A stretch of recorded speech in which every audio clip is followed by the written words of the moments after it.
Na waheshimiwa wale wengine wote pamoja na MCA na wananchi wa hapa kwa kupanga ili leo tuwe na ghafla hii. Pengine watu wengi wanashangaa tumekuja kufanya nini Nyeri siku ya leo. Tumefika hapa leo ni siku ya muhimu sana. Na iko sababu ya sisi kufika Nyeri siku ya leo kwa jinsi hii.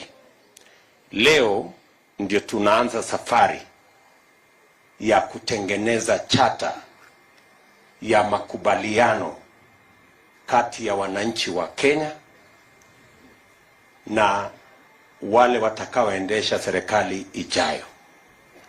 Leo tunaanza hiyo safari. Kwa mapenzi ya Mungu, tunataka tukubaliane. Na tunasema hivi kwa sababu mnakumbuka pale mbeleni, karibu miaka miwili iliyopita, tulikubaliana na tuliwaambia tutabadilisha mjadala katika taifa letu la Kenya.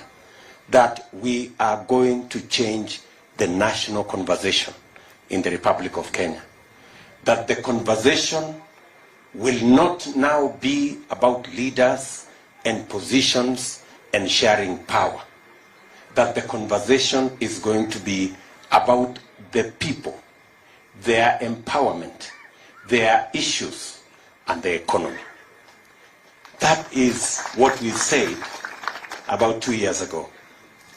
Many did not take us seriously because hawakuelewa ni nini tunasema. Tulisema tutatengeneza upya foundation ya siasa ya Kenya. Ya kwamba siasa ya taifa letu la Kenya haitakuwa tena mambo ya viongozi na ile vyeo watapata na ile mamlaka watapata, lakini tunataka mjadala wa siasa ya Kenya iwe juu ya wananchi na uchumi wao na mambo yao ama interest zao, ili tuwe na a balanced engagement. Wewe mwananchi wa Kenya, wakati unaenda kupiga kura, usipige kura bila ya kufikiria, usipige kura kiholela, usipige kura ukifuata mtu mwingine. Upige kura ukijua nini katika hiyo kura yako. What are you getting out of your vote? Yule ambaye unampigia kura akipata kiti, wewe unapata nini? Hiyo ndio swali. Tunaelewana? Ndio tunasema hii siasa, hatutaki kufanya hii siasa vile tulikuwa kufanya mbeleni. Ati sasa namna hiyo, alafu unapiga kura, alafu ujui sasa nimepiga hii kura ndio nipate nini. Ndio tunasema tunabadilisha siasa ya taifa letu la Kenya, ili siasa iwe ya muhimu kwa yule ambaye anatafuta kura na ya muhimu kwa yule ambaye anapiga kura. Haiwezi kuendelea ya kwamba tunapiga kura, viongozi wanapata, wananchi wanabaki hawajui wamepata kitu gani. Alafu inakuwa guesswork. Tunaelewana? Wengine mnasikia wanazunguka kitendawili tiala la ria sio nini. Alafu wanapigiwa kura, mwisho haijulikani hii ria ilikuwa nini, hii tiala la ilikuwa nini, lakini kura imepigwa. Tunaelewana jameni? So hii ndio safari. Na leo vile muleelezwa na Daktari Ndii, leo we are launching formally the public engagement using the bottom-up approach of the charter that will be signed between our party and the people of Kenya as they go to vote. So that we have minimums of what we must deliver when we are a government. And the reason why we are working county by county is because we have county specific priorities.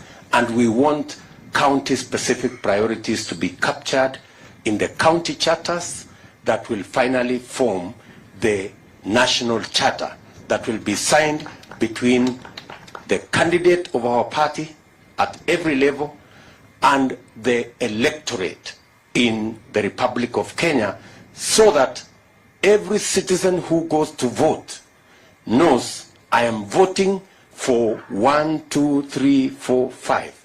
These are the deliverables I am expecting from the leader I am choosing. Sijui kama tunaelewana. Tuko pamoja kufikia hapo? Ndio tumekuja kuanza hapa. Na tumekuja kuanza hapa Nyeri kwa sababu hii agenda mumesikia. Pengine kwanza kabla ndio nimalize na karatasi, niko na viongozi, niko na wale experts ambao wananisaidia na kutusaidia kama chama katika hii mpango ya economic developing the economic charter.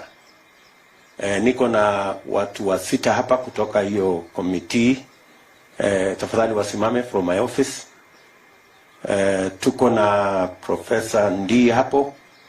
Tuko na huyu anaitwa Augustine, Bwana Mukiri. Tuko na Miano. Tuko na mama pale anaitwa Mukiri.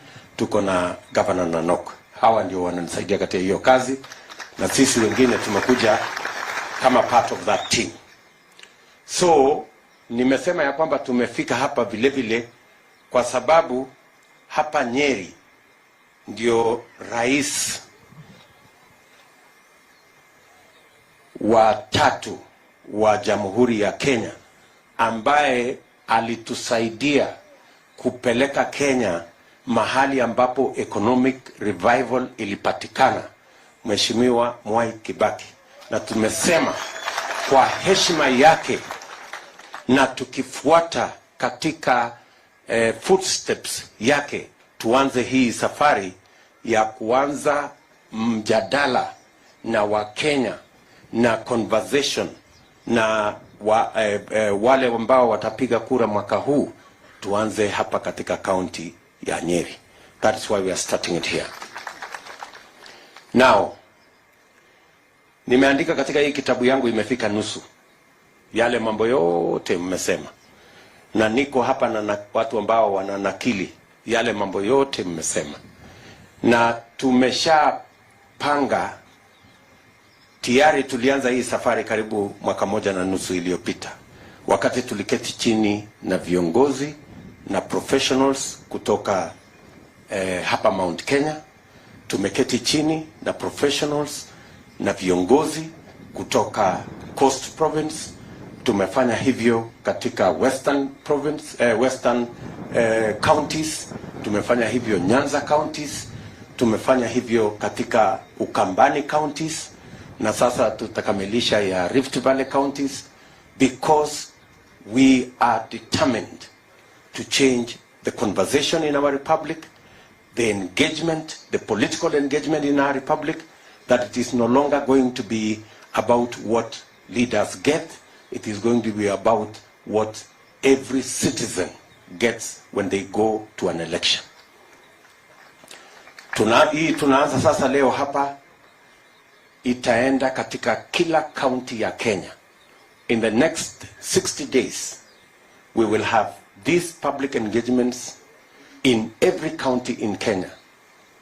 And hawa viongozi watarudi hapa hivi karibuni, so that they will have structured, watakuwa wameweka katika structure ya makubaliano ile sasa ambayo itakuwa charter, ambayo mimi niko tayari na kila mmoja wetu ambaye atasimama katika chama cha UDA to sign charter na wananchi, ili nyinyi mtu saidie ku keep track record. Nikikuja hapa Nyeri, mnatoa charter, mnaniambia my friend, tulikubaliana 1 2 3, 1 2 umefanya, hii nyingine 3 4 5 bado, si ndio? Ndio ikue sawa sawa. Na mimi najua tumekuwa na mjadala inayosema, ambaye rais wetu alituambia yake 10 na ya Ruto 10. Si ndio? Lakini mimi sitaki 10 saa hii. Nataka tuandikiane kwanza hii mkataba ya miaka 5. Nikifaulu kwa hii miaka 5 muniongezee. Lakini nikianguka kwa hii miaka 5 mtafute mtu mwingine. Si ni mzuri? Kwa sababu kama mtu hajafanya kazi ile alipatiwa anaongezewa miaka ya kufanya kitu gani? Sijui kama unaelewana. Mimi nataka tufanye hivyo kwa sababu mimi niko tayari kwa hii mtihani. Kwa sababu mimi najua sitaanguka, lakini unaweza kujuaje? Pengine nikizembea kazini huko mkuje mtafute mtu mwingine wa kuendesha maneno. Sijui kama tunaelewana. Because lazima tukubaliane, kila kiongozi ambaye anapatiwa nafasi ya uongozi lazima atimize yale mambo wamekubaliana na wananchi. Tumekubaliana? So mimi nataka kwa mapenzi ya Mungu tukubaliane, kwa sababu mimi najiamini ya kwamba mimi ni mtu wa bidii. Na mimi naamini ya kwamba yale mambo tutakubaliana Mungu atatusaidia na tutayatimiza. Sawa sawa? So mimi nataka mkataba kati yangu na nyinyi na Wakenya ya 5 years. Hii 5 years nikishindwa mtafute mtu mwingine. Nikifaulu mniongezee miaka ingine 5 alafu mtapate mwingine. Sijui kama tunaelewana. Nimesikia wacha tu nitoe in summary yale mambo nimesikia hapa. Yale mambo nimesikia hapa kwa mambo ya especially mambo yetu ya kilimo, wale wa chai, wale wa avocado, wale wa kahawa, wale wa maziwa, wamesema number 1 tunataka kuongeza productivity. Tunataka yule ambaye anapata maziwa kilo 5, tukifanya mambo tuwe na chakula kwa bei nafuu, huyo wa kilo 5 kwa ng'ombe moja anaweza kufikisha kilo 15 ama hata 20. Si ndio? Kama ni kahawa, kama unapata ule mzee alisema hapa tunaweza kupata kwa macadamia kwa mfano alisema 80 kilos, lakini tukipata mbolea kwa bei nafuu na tuongeze mbolea tunaweza kupata instead of 70 kilos tunaweza kupata 150 maybe even 200 kilos per tree. Si ndio amesema ule mjamaa hapa? So productivity ndio kitu ya maana. Ni vipi tunaweza kufanya ili mkulima ile mapato anapata saa hizi kwa shamba yake, kwa yule ng'ombe, hata kama the same cow, hata kama ni the same bush, how do we increase the productivity? By making sure 1 tuwe na subsidy ya inputs, tusaidie wakulima wapate inputs kwa bei nafuu. Na nyinyi mnajua ya kwamba nilikuwa waziri wa kilimo, hiyo kazi mimi naelewa. Tukipunguza gharama ya mbolea, tukipunguza gharama ya mbegu, tukihakikisha kwamba mko na fingerlings ambayo ni ya kisasa, tukihakikisha kwamba ng'ombe zenu ni zile ziko na grade ya kutosha, tunaweza kuweka pesa mfuko kwa wananchi wakulima wengi. So hiyo jambo la kuhakikisha kwamba inputs ya ile kilimo tunaihakikisha kwamba iko kwa bei nafuu, hiyo ndio hatua yetu ya kwanza. Leo hata wakulima kule mahali pote watanunua mbolea mwaka huu kwa shilingi 6,000. Na tulikuwa kwa 2,500. Na inawezekana hata tupunguze chini ya 2,500. Ndio kila mkulima aweze kuzalisha chakula ya kutosha. Hapo mumesema kwa sectors zote za kilimo mnataka hawa wakulima wapangwe katika vikundi, cooperative ama farmer groups, ili waweze kufikiwa kwa njia rahisi katika mipango ya financing, katika mambo ya marketing, katika mambo ya kusaidika na mikopo, ili kila mkulima aweze kufikiwa na mkopo kwa bei kwa riba ya chini. Saa hizi wakulima wengi wanakopa kutoka mabank, interest ni 22%. Si watu wengi wamesema hapa, hiyo mambo ya mkopo kwa wakulima, kwa sababu tuko na financial institutions ambazo ni za farmers kama AFC, kama zile zingine zote, there is absolutely no reason. Tulikuwa na mpango ya kuweka pesa ya serikali kwa AFC. AFC saizi wako na karibu bilioni 5 hivi, na ndio wanazumbuka wakipatiana pesa kidogo inaisha. Wakulima katika viwango zote, hakuna sababu hatuwezi kuweka pesa ya kutosha na interest iwe between 3 and 5%. There is no reason. Wewe mkulima, kama unakopa na interest kutoka AFC na interest ya between 3 and 5%, hiyo mambo ya charges nyingi ya 20% ina reduce ile profit ya mkulima. So I want to give you my word that farmers will have access to credit that is affordable.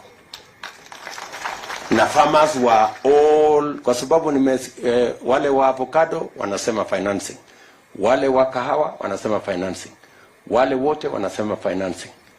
Hiyo ndio mpango tuko naye, na tutapanga tuhakikisha kwamba either in cooperatives or SACCOs or institutions that are farmer-led, and farmer-organized, ndio ile bureaucracy isiingie pale ikatuletea hasara. Jambo la 4, mumesema mambo ya capacity building, extension officers, farmers working with the latest information, ili wasitumie information ya miaka zilizopita, ili wasitumie mbegu ya zamani, ili wasitumie mbinu za zamani, so that the farmers are updated, they know of the latest techniques, of the latest technologies yenye inaweza kusaidia hawa kuimprove their productivity. Vile vile wakulima wa maziwa wamesema ya kwamba wanataka ile management ya maziwa, kwa sababu maziwa ikikamuliwa within 15 or 20 minutes inatakikana iwe imefika mahali yenye iko cold room, yenye iko katika hali ya inaweza kuwa preserved, kwa sababu the quality of milk is very important kwa mambo ya how you can use it in terms of value addition. Mimi nataka niwaambie hivi wakulima wa Nyeri. Mimi nilikuja hapa Nyeri nikawaambia tuko na milk coolers ya watu wa Nyeri, lakini hiyo project iliingiwa na maneno kidogo. Wacha niseme ni shetani iliingia hapo ndani. Lakini we have 35 milk coolers ya watu wa Nyeri, ambaye within the first 100 days zitakuwa zimefika hapa. Within the first 100 days zitakuwa zimefika hapa, because tumesign the contract, kila kitu iko tayari, lakini kuna watu pale katikati, watu wenye ukora, ndio wamezuia hiyo maneno isifike hapa. Na sio ya Nyeri peke yake, tuko na milk coolers 600 ambaye tayari tumepatiwa, lakini kwa sababu ya maneno haijafika. So and we will continuously, alafu sasa tukitoka hapo tuende katika enabling farmers to value add. Kila mkulima mwanze kuongeza dhamana, kwa sababu soko ya maziwa katika Afrika, mimi nataka niwaambie, soko ya maziwa katika Afrika, hii dunia yote, in fact ndio mjue, in Africa Kenya ndio iko na ng'ombe ya maziwa nyingi sana more than any other country in Kenya, in Africa. Ni mnanielewa? Tunapata lita bilioni 5 kila mwaka. Kwa hiyo lita bilioni 5 on average, ng'ombe ambazo tuko nazo inatoa kilo 3, kilo 4. Lakini tunaweza kuongeza kutoka kilo 3 mpaka kilo 20, which means we can double the amount of milk that we produce in Kenya just by making sure, doing what ule mama alituambia hapa, ya kwamba to manage the cost of feed. The cost of feed. Nyinyi mnajua shida ya the cost of feed. We have thought through it with my economic team. Feed, shida yake kubwa ni kwamba tuna import soya, tuna import sunflower. Hata mimi kwa shamba yangu na import sunflower, na import soya kutoka Malawi.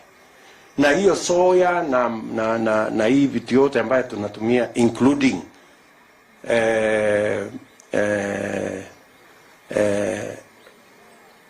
all the other feeds that are used, hata ile ya kuku tuna import, we can grow in Kenya, and we can actually save a lot of money by growing it in Kenya. And we have already identified the areas where we are going to increase the production of sunflower, the production of oil crops, actually in general. Hii oil crops yote tuna import edible oil ya bilioni 80 kila mwaka, 80 billion, ambaye ni pesa tunaweza kusave tukiwacha tukiwasaidia wakulima wetu katika sehemu zingine waweze kuzalisha oil crops pamoja na cotton seed pamoja na nini. Hiyo mpango yote tuko nayo ili tuweze kumanage the cost of feed. Vile mama alikuwa anataka nini ule mama? Kuna mama aliongea hapo. No. Lea Wakonyo. Huyo Lea ako wapi? Ako hapa? Huyo mama huyo ndio, that one. Vile alisema hiyo mambo ya cost of feed. Na pia akasema mambo ya value addition katika hiyo sector. So we can actually, nataka mnisikize kwa makini. Hii mambo ya maziwa, if we double the production of milk, and it doesn't require rocket science, na tuuze, hata tuache kuuza nyingi, tukiuza hata 3 billion liters, tukiuza 3 billion liters, na tuko na soko kuanzia hapa DRC, hao watu wako na 90 million people, hawana ng'ombe moja. Hii DRC watu ya kuimba hii, kina hii watu ya sijana kwanda bongoma nani hawa wa kuimba, na wanafunga suruali wanafungia hapa. Hiyo watu twende tuwauzie maziwa, si ndio? 90 million wako hapo, wengine hapo Congo Brazzaville, wengine hiyo Central Africa yote hiyo mpaka West Africa tunaweza kuwauzia maziwa, kwa sababu saizi wananunua maziwa kutoka Australia, New Zealand, sijui wapi. Na hiyo ni soko yetu ya Afrika. Na tuko na mkataba ya yenye inatupatia ruhusa ya kuuzia hawa, inaitwa Africa Continental Free Trade Area, ambayo Kenya ilikuwa number 1 kusign. So we have the mechanism to be able to sell. Hata tukiuza lita bilioni 3 peke yake kwa hii soko yetu ya Afrika, we will be collecting approximately between 2 and 300 billion shillings every year. In fact, milk will overtake all the exports we have in horticulture, in tea and in coffee, if we just do it right. So wakati mnasikia ule mama Lucy akisema, that is correct. Na hiyo ndio mpango sisi tumepanga na kundi letu hapa. Jambo la tano ambayo nimesikia hapa kwa vile mmesema ni mambo ya soko, the export market ya macadamia, export market ya avocado. Hiyo export market yote ya hiyo area lazima tutumie what we now call of economic diplomacy. Diplomacy si ile ya Cold War ya zamani. Diplomacy ya saizi ni diplomacy ya biashara. Tuko na soko, kwa mfano, wacha mimi niwaeleze. Tuko na soko China ya watu 1.6 billion. Si ndio? Pale nyuma tulikuwa tumekubaliana na rais ya kwamba hii soko ya China lazima tufungue. Na there is a reason why hiyo soko lazima tufungue. Hata tuwe na ambassador sio mmoja, tutafute ambassador 3 waende wakae China. Kazi yao ni kutafuta soko ya mali yetu ya Wakenya. Pale China mimi mwenyewe nimeenda. Avocado moja, ile huyu jamaa ndugu yangu alikuwa ananiambia, ule rafiki yangu alikuwa nani, 20 shillings. Ule mtu William Bwana Kivinji, avocado moja ile Bwana Kivinji hapa anauza 20 shillings.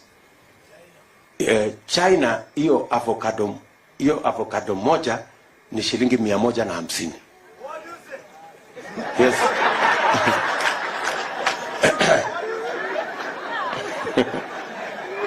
You know? So ukienda Europe, ukienda Europe, avocado moja ni 1 euro. Nyinyi mnanielewa? Which is almost another 140 shillings. So what are we saying? Mnanielewa?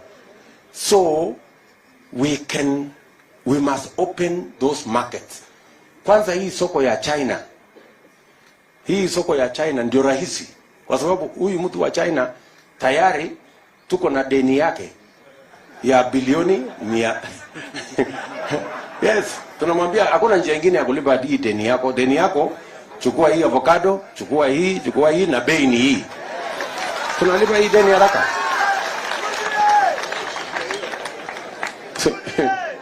Sina namna hiyo. Kwani makosa iko wapi? Kama mtu anatuuzia chuma yake, sisi tunauzia ile tuko naye. Na tunagawana hapo, biashara inaendelea sawa sawa. Ama namna gani? So we have to do that. Na hawa watu wote ambao that's how to balance trade. Tunaelewana? So kama mtu tuko na deni yake ametusaidia kujenga reli na barabara, tunashukuru. Lakini sasa tunamwambia hata na sisi vile tumechukua yako, chukua yetu hii. Quid pro quo. Yani wale lawyers wanasema, yeah, you scratch my back, I scratch yours. Biashara inakuwa rahisi. Ama namna gani? Yes. So tupange mambo namna hiyo. Vile vile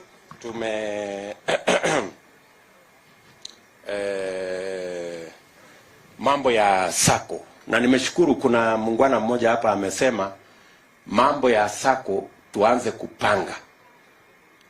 Tumesema tunataka kila mfanyabiashara, hawa wafanyabiashara wote wameongea hapa, wa saloon, wa kinyosi, wa beba, wa matatu, wa bodaboda, wale wa mama wa soko, mmesema juu ya soko ya hapa Karatina, soko ya hapa Nyeri, soko ya kila mahali, soko ya mama mboga. Sisi tayari tumesema hivi. Na hakuna mtu anataka pesa ya bure. Kuna mtu anataka pesa ya bure hapa? Hakuna mtu anataka pesa ya bure. So tumesema kuanzia mwaka huu, kwa mapenzi ya Mungu, hawa watu ambao ni wa soko, kwanza number 1, lazima tupange vile soko inajengwa yenye iko inatosha. Unajenga soko Karatina, unajenga soko the next market, unajenga so that tupate nafasi nyingi ya mahali watu wanafanya biashara. Watu wasifanye biashara barabarani, wasiuze barabarani, wasiuze kwa mahali ambapo hapafai. Tuhakikisha kwamba kuna soko ya kutosha. Mmesikia ati soko moja ikijengwa watu wanakuja kupigania hiyo soko. Na sio ati ni soko ya free, si ni soko inalipwa. Kama watu wanapigania mahali ya kulipwa, si inamaanisha ya kwamba kuna biashara ambayo inatosha. So tujenge soko ya kutosha, number 1. Number 2, tupitishe sheria ambayo inalinda biashara ya kila mtu. Huyu mtu ambaye anauza barabarani ni mfanyabiashara. Na mmesikia wakisema hapa mtutafutie leseni ya kuuza barabarani. Ili tukichukua hiyo leseni tunaenda naye kukopa naye pesa. So badala ya kupatia yeye leseni ya kuuza barabarani huko kwa hewa, jengea yeye soko mahali ingine, mahali anaweza kufanya hiyo biashara. Na hiyo ndio kazi lazima tufanye. Tunaelewana? Tumesema kwa mfano Nairobi tunataka kujenga soko zingine 20 mpya yenye inatosha watu wa Nairobi. Ukiona Nairobi watu wanakimbizana barabarani, hawkers wanakimbizwa pande hii, hawkers wanakimbizwa pande ile. Kama tuko na pesa ya kuajiri askari ya kufukuzana na watu, si tumie hiyo soko kujenga soko ndio tuwapatie ama hii tuko na askari Nairobi karibu sijui watu 8,000 askari tu ya kufukuza watu. Na hao watu wako na makosa wanafanya, ni biashara wanafanya. Na hiyo biashara hujampatia pesa ya kufanya, ametafuta pesa yake. Na anafanya hiyo biashara alishe watoto wake. Acha kuambia msaidie kulisha watoto. Wewe jengea yeye soko mahali atafanya hiyo biashara yake, atawachana na wewe. Na hakuna haja ya hii watu wengi ya kuhangaika na kufukuza watu. So mambo ya soko. Alafu tumekubaliana ya kwamba tunaweka pesa katika micro, small and medium enterprise. Hii micro ni hawa watu wa beba. Hii mama mboga, nani. Hawa micro wote hawana mahali ya kukopa pesa. Si ndio? Hawa watu wengi wanakopa pesa kwa Shylock. Shylock ni ile mtu asubuhi unaenda anakupatia 1,000 ama 2,000. Jioni anakuambia hii 2,000 rudisha na 200. Si ndio? Hii biashara ambayo unafanya mpaka unapata 10% per day. Si ni biashara kubwa sana. So hiyo biashara sasa tunataka tuibadilishe. Tulete pesa kwa sako ya soko. Pesa ya serikali. Kama ni Nyeri market. Kama inahitajika 20-30 million, tuweke 30 million pesa ya serikali, mulipe interest ya 3% per year. Mnanielewa? Nataka msikize vizuri. Nimesema hivi. Kama ni sako yenu ya soko ya hapa Nyeri town, hiyo soko yenu kama mnahitaji 50 million ama 100 million, tuwapatie 100 million kwa soko yenu hapo, mulipe interest ya 3% per year. Alafu sasa nyinyi kama sako mupatie wale wafanyabiashara wa hiyo sako. Badala ya 10% per day mupatie 5% per year. Nyinyi mnanielewa? Hamjasikia vizuri. So that unajua, sikizeni.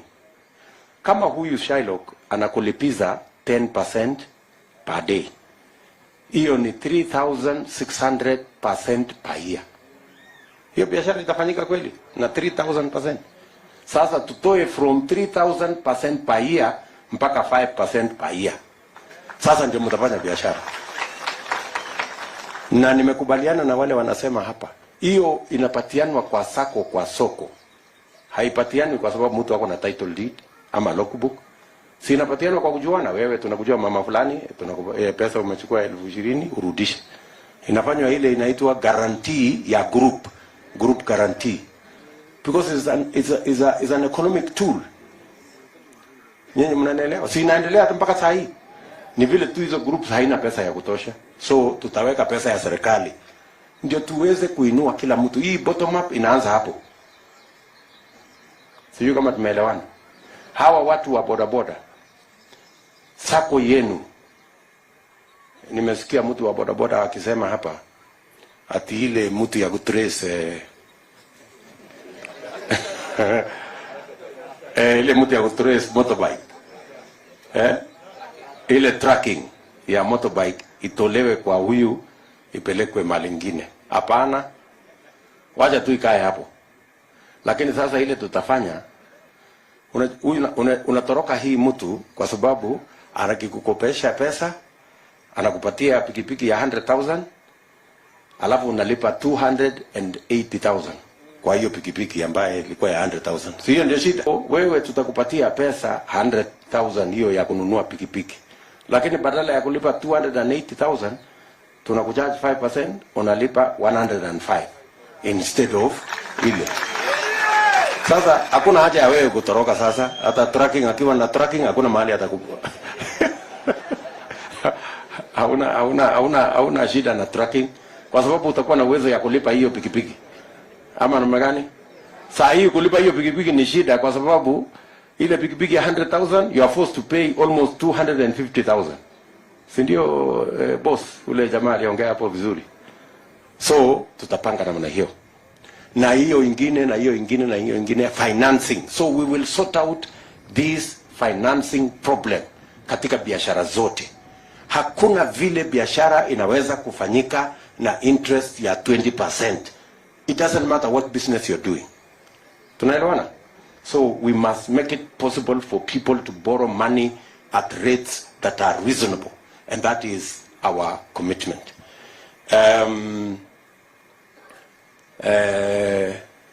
Mtu mmoja pia amesema, nafikiri ule wa bodaboda, kuhusu akienda pale amepata accident, anaulizwa jambo la kwanza, wapi NHIF? Si ndio? And it is good. Mumesikia katika hii mpango yetu tumesema kwa mapenzi ya Mungu tunataka kusort out hii health insurance. Na tumesema hivi, tulikuwa na hiyo mpango ya Big Four. So mnajua tulikuwa na mpango ya Big Four na moja yao ilikuwa universal health coverage. Sasa tumepitisha sheria juzi ya mambo ya universal health coverage vile tulikuwa tumepanga pale mbeleni. Lakini hiyo sheria tungepitisha 2018. Lakini hatukupitisha 2018 kwa sababu tulikuwa busy na BBI na hii mambo ingine hapa ambayo imetusumbua na bure na rege mingi vile huyo anasema. Time was wasted. Nyinyi mnanielewa? We wasted 4 years kwa mambo ya bure, rege nini. Tukawacha ile mpango tulikuwa naye. Hiyo mpango ikakwama. Sasa juzi about a month ago ndio tumepitisha sheria ya itatusaidia kwa mambo ya universal health coverage. Mimi nawaambia watu wa Nyeri, kabla ya mwisho wa mwaka huu, kwa mapenzi ya Mungu, kwa sababu kutoka August kufika December ni 4 months. Hiyo 4 months inatosha. Kila mmoja wetu by the end of this year atakuwa na bima ya afya ya NHIF. Na wale watu ambao hawana uwezo wa kulipa tutawalipia kama serikali, ili kila mtu aende hospitalini atibiwe na aende nyumbani bila ya kulizwa pesa. Hatutakuwa na maneno vile tuko naye hapa. Ndugu yangu mmoja amesema kuna mtu mgonjwa, ulisema kuna mtu mgonjwa anahitaji 150,000, nitakupatia saa hii uende utibu huyo mtu. Alikuwa nani huyo? Huyo mjamaa. Anasema hiyo mambo ya huyo mtu mgonjwa. Hiyo mambo ya huyo mtu mgonjwa, hatutakuwa na mambo kama hii ya kusema ati tutafute mtu ya kutulipia. Itakuwa inalipwa na NHIF kwa sababu kila mtu atakuwa na NHIF. Nyinyi mnanielewa? Sikizeni. Mimi nikiongea hii maneno ya NHIF siongei ati kwa sababu mimi sielewi. Nyinyi mnanielewa? Wakati tumechukua serikali, nataka mnisikize.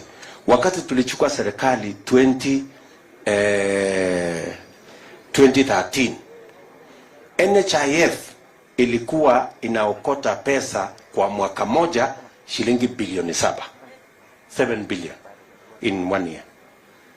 When we took over in 2013, tukaifanyia maneno, tukaipanga, na kwa sababu tulichukua mtu mmoja alikuwa anaitwa Mahmud, ambaye alikuwa amesimama gavana huko, tukamweka pale kama chairman. Tukapanga hiyo NHIF by 2017 mwisho tulikuwa tumefikisha collection, instead of 7 billion tulikuwa tumefikisha 60 billion every year. What did we do? We just changed kidogo. Tukasema kwa sababu tulikuwa tunalipa kila mtu 340, tukasema wacha tufanye graduated. Kama mapato yako ni kubwa, ulipe kidogo more than ule yako chini. Hivi mnanielewa? Mimi nataka niwaambie, tukibadilisha kidogo the model of contribution, tutaweza kuokota not 60 billion ile tunayokota saa hii, tutaokota between 150 and 200 billion every year, na tutalipa bills ya hospitali ya kila mtu.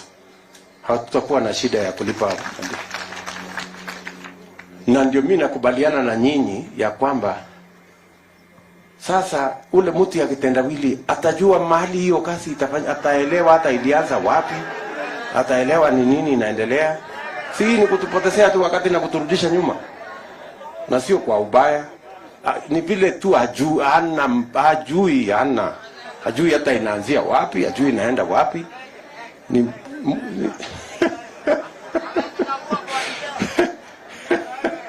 So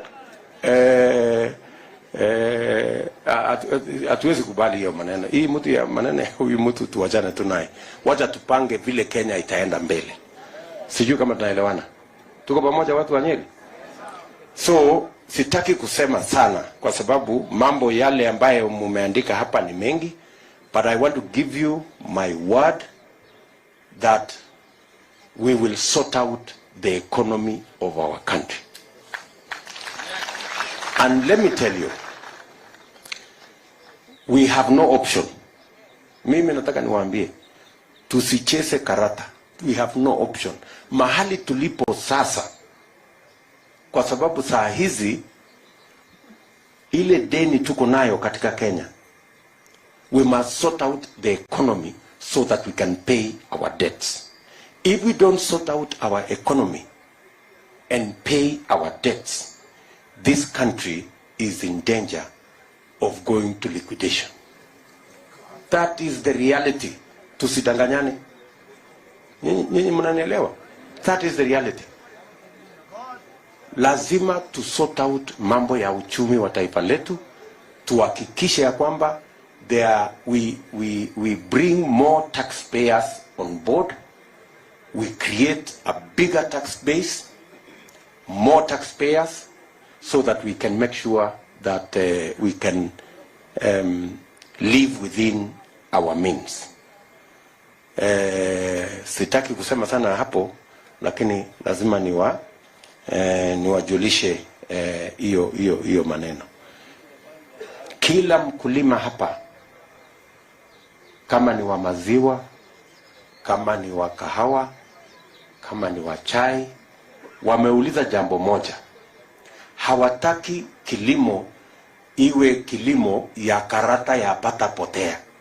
Unaenda kulima, hujui kama utapata shilingi 5, kama utapata shilingi 20, kama utapata 50, unaenda tu kwa giza.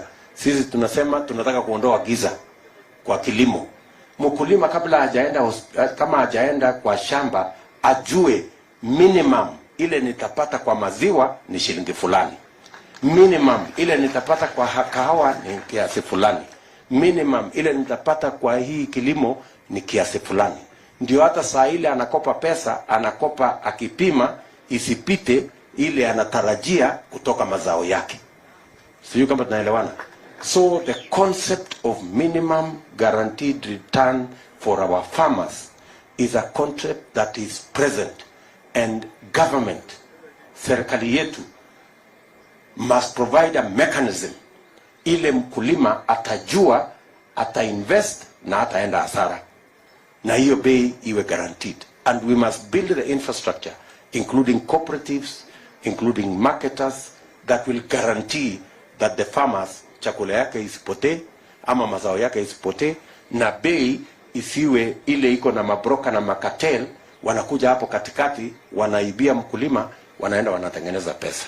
We must build sufficient farmer infrastructure to make sure that we protect farmers from fluctuation ya prices. So tushakubaliana ya kwamba the concept of guaranteed minimum return on farmers, so that farmers are sure wakati wanaenda kilimo wanaelewa ya kwamba hawataingia katika hasara hata wakikopa pesa, na hiyo pesa wanakopa pia tuhakikisha kwamba hawakopi pesa yenye interest yenye inawaumiza. Sijui kama tumekubaliana. Watu wa Nyeri tumekubaliana? So mimi nataka nishukuru sana kwa kunisikiza. Najua bado kuna mambo mengi sijajibu hapa, lakini I want to give you my assurance. I have recorded them. My team here, hakuna kazi nyingine walikuja kufanya hii recording, so that we make sure that we capture the priorities of the people of Nyeri County, and we will reduce them into a document which is going to form a charter that will be signed between us and the people of Nyeri as minimums that we must deliver as a government. Tumekubaliana? So maneno ni hiyo. Najua masaa imesonga, lakini nilikuwa nataka niketi chini hapa mwenyewe nisikie ile mnasema, kwa sababu hii ndio njia mpya ya siasa ambayo tunataka tukienda mbele. Nataka pia niwaambie ya kwamba kwa mapenzi ya Mungu, mkitupatia hii serikali, kila mwaka tutarudi hapa Nyeri na tufanye mkutano kama hii. Every year tukija tuketi, stakeholders wakuja waseme hii iko sawa, hii bado, mpaka tukubaliane ya kwamba mambo yale yanahusu mwananchi wa kawaida tusiongee tu hewani, na isiwe siasa, iwe ni mambo ambayo tutatumia kubadilisha nchi yetu. Najua mmesema kuhusu mambo yetu ya dams. Mambo ya dams tulikuwa nayo katika manifesto ya Jubilee. Ukifungua manifesto ya Jubilee, tuliweka hapo orodha ya dams 57 ambayo ilikuwa inafaa tutekeleze kwa kujenga.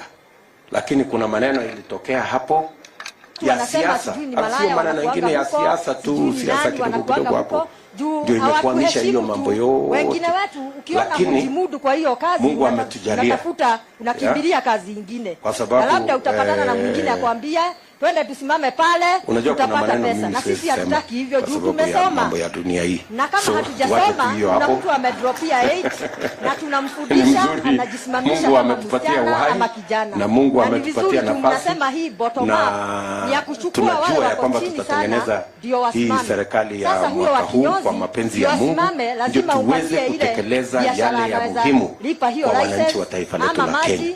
Ama stima. Wale ambao na hiyo tunashukuru gavana wetu juu alituambia kidogo Bwana Kitendawili. Nilikuwa nawauliza jana, sasa nyinyi ni mambo na mmeshindwa kuendesha upinzani. Upinzani is the easiest thing to run is the opposition. Na criticize, napiga kelele, nyinyi unaenda nyumbani. Sasa kama nyinyi mmeshindwa kuendesha upinzani, ni sisi huwa mtajua kweli kuendesha serikali. Na hiyo mafuta inakuaga ya bei ya juu sana. Juu zingine zinatoka ngambo, badala tutumie zenye ziko huku kwetu. Zenye zinatengenezewa hapa. Record ya kupanga nasikia mwenye avocado anauza moja 20 bob. Na mimi hiyo avocado moja nitatumia nusu kwa mkebe moja ya mafuta. Sasa mnatuambia na hiyo mkebe moja ya mafuta ni 300. Tuangaliwe hata sisi ndio ukienda kununua hiyo mafuta. Hiyo ushuru wanalipishwa ikuwe chini ndio hata sisi tusiingilie mambo mengine. Mimi nawauliza kwa unyenyekevu, tuko na nafasi. Unaona kuna hizi sasa watu wameanzana na hii manywele ya ushukwa kama hii yangu, wameingililia wig kutoka chini. Na hizo ni za ngambo, si za hapa. Sisi tungetaka kama ni ushuru ya hizo vitu za kutengeneza nywele mimi nawashukuru sana chini ndio warudie hizi nywele. Pia nimechukua sasa wakienda ngambo, sisi hatuna kazi. Tutaenda kusimama kwa mitaa in every county. Na ingine ni mashine. Kama wewe deputy president, tungekwambia utembee kwa Nyeri town, uonyeshwe na awagava mahali ananyolewa, na wewe unyolewe ndevu, usikie vile anasikianga. Sasa tutaketi chini, mkataba itakuwa tayari. Sisi utapata kuna mashine kama watu ambao tunaomba kura zenu, si mingi zinatoka hiyo mkataba, zingine zinatoka nje. Na ni kwa nini? Sasa vijana wadogo wenye wanadrop shule tunaambiwa kwa na serikali kuna mashule itafunguliwa. Ndio zimefunguliwa lakini hazina vifaa. Kwa hivyo akienda kuchukua hizo machini huko nje, ikifika huku itakuwa bei ya juu. Na sasa sisi hatutaweza kujinunulia juu itakuwa bei ya juu. Na hiyo mashini huwa inaharibika kila wakati. Kuna kitu kama blow dry, ukienda nayo miezi 3 imeharibika. Tungetaka sasa hizo shule ziko huku zipewe vifaa ndio na sisi tununue hizo vifaa kwa bei yenye tunaweza jinunulia, sio kupewa kila siku. Na hatungetaka serikali yako ukiingia ati unatupea. Hapana, tunataka hata sisi tufanye kazi na mikono yetu ndio tuinuke pamoja. Hiyo ingine ni house rent. House rent za huku Nyeri ziko na shida, na sijui kama ni hapa Nyeri tu. Hii serikali yako lazima ikiingia iingililie mambo na majumba. Nyumba ndio kila kitu. Kama mimi Wangeshi nikiambiwa, Wangeshi enda uchukue kanyumba pale uweke salon, siwezi pata. Kwa nini? Juu mwenye hiyo nyumba amepatia agent, huyu agent naye anapatia mtu mwingine, wanachukua goodwill. Sasa ukiniambia nilete 800k nitatoa wapi? Siwezi pata. Na bwana gavana hawezi ingililia juu hiyo sio kazi yake. Hiyo ni kazi ya serikali kuu, kuangalia watu wako chini sana. Na kama mnatutoa chini, mtutoe tupande pamoja. Hiyo ingine ni mambo na garbage collection. Sisi ni watu wa usafi. Juu sasa ukiingia kwa salon, huwezi ingia kwa kinyozi yenye inanuka, iko na uchafu ama iko na vitu zimeanguka. Lazima ukuwe na mahali pa kupeleka hiyo garbage. Na garbage sio mbaya, lakini Deputy President, ukiingia kwa serikali yako, tutafutie kiwanda moja ulete hapa kwa Nyeri ya kurecycle garbage. Na utaajiri watu wengi sana, watoto wanatoka shule ili wakuwe pamoja na sisi. Na pia sisi tukue wasafi. Asanteni.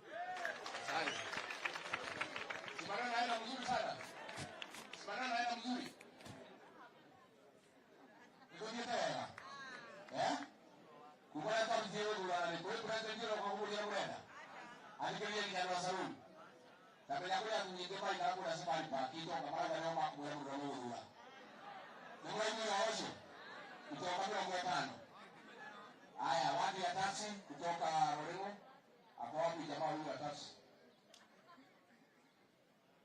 Joseph Aleni. Wewe huyu ya taxi? Na wewe ndiye pia. Haya. Aleni. Kwa ufupi, one point. Tukija kwenye hali ya ndio. Elewa ndio bano yaje, Aleni. Haya, Mheshimiwa Naibu wa Rais. Nimevua kofia. Pia wewe ni wewe rais wetu wa 5. Nikiongea kuhusu industry yetu ya taxi, tuko na mashida common ya taxi yote ya Nyeri County. Sana tunajua mambo na insurance. Hiyo kwanza imetufinya kabisa. Juu tunajua insurance na ibora wa rais imekuwa shida na tatizo kwetu. Tunalipa hata jioni tukienda hatuna unga. Ile ingine naibu wa rais, tukitaka kuangaliliwa bei ya mafuta wakati tunasafirisha wateja wetu, kama distance yenye tunalipisha 200, gari inatumia 131 shillings ambayo ni 1 liter ya mafuta. Sasa 70 shillings ndio tunabaki nayo. Ukiona hiyo 7 uhesabu upatie mwenye gari, ndio wewe umeajiliwa upate unga ya kupelekea watoto wako nyumbani, unaona ni gumu naibu wa rais. Sasa hiyo tuagarilie. Ile ingine naibu wa rais, si tumetoka ile unaita bottom up. Tumetoka kutoka kwa boda, tumekuja hivyo tumeajiliwa kwa taxi. Sasa naibu wa rais, ili tufike hiyo kiwango ingine, tunahitaji loans. Ile loans tungehitaji, ile interest tunapewa na bank zetu iko juu sana. Ile interest iko juu sana. So tunakuomba naibu wa rais, tuangalilie tu. Ile ya mwisho ni ni mambo na kuhusu na spare parts za gari. Spare parts za gari ziko juu sana. Sijui kama ni tax inataxiwa juu, inatufikia ikiwa na bei ya juu. Zamani tulikuwa tunaona kila kitu inaandikwa made from China, na sasa tunaona ni vile tu. Naibu wa rais, ukiingia tuangalilie ile maneno ili hizo spare parts US na toka Kenya. Juu sasa hata tunaona hata wa Chinese wameleta kitu kingine, corona ni made of China. So tunakuomba naibu rais, tuangalilie maneno na tutafurahia. Asante sana. Asante. Wale baada ya Duzi. Conference.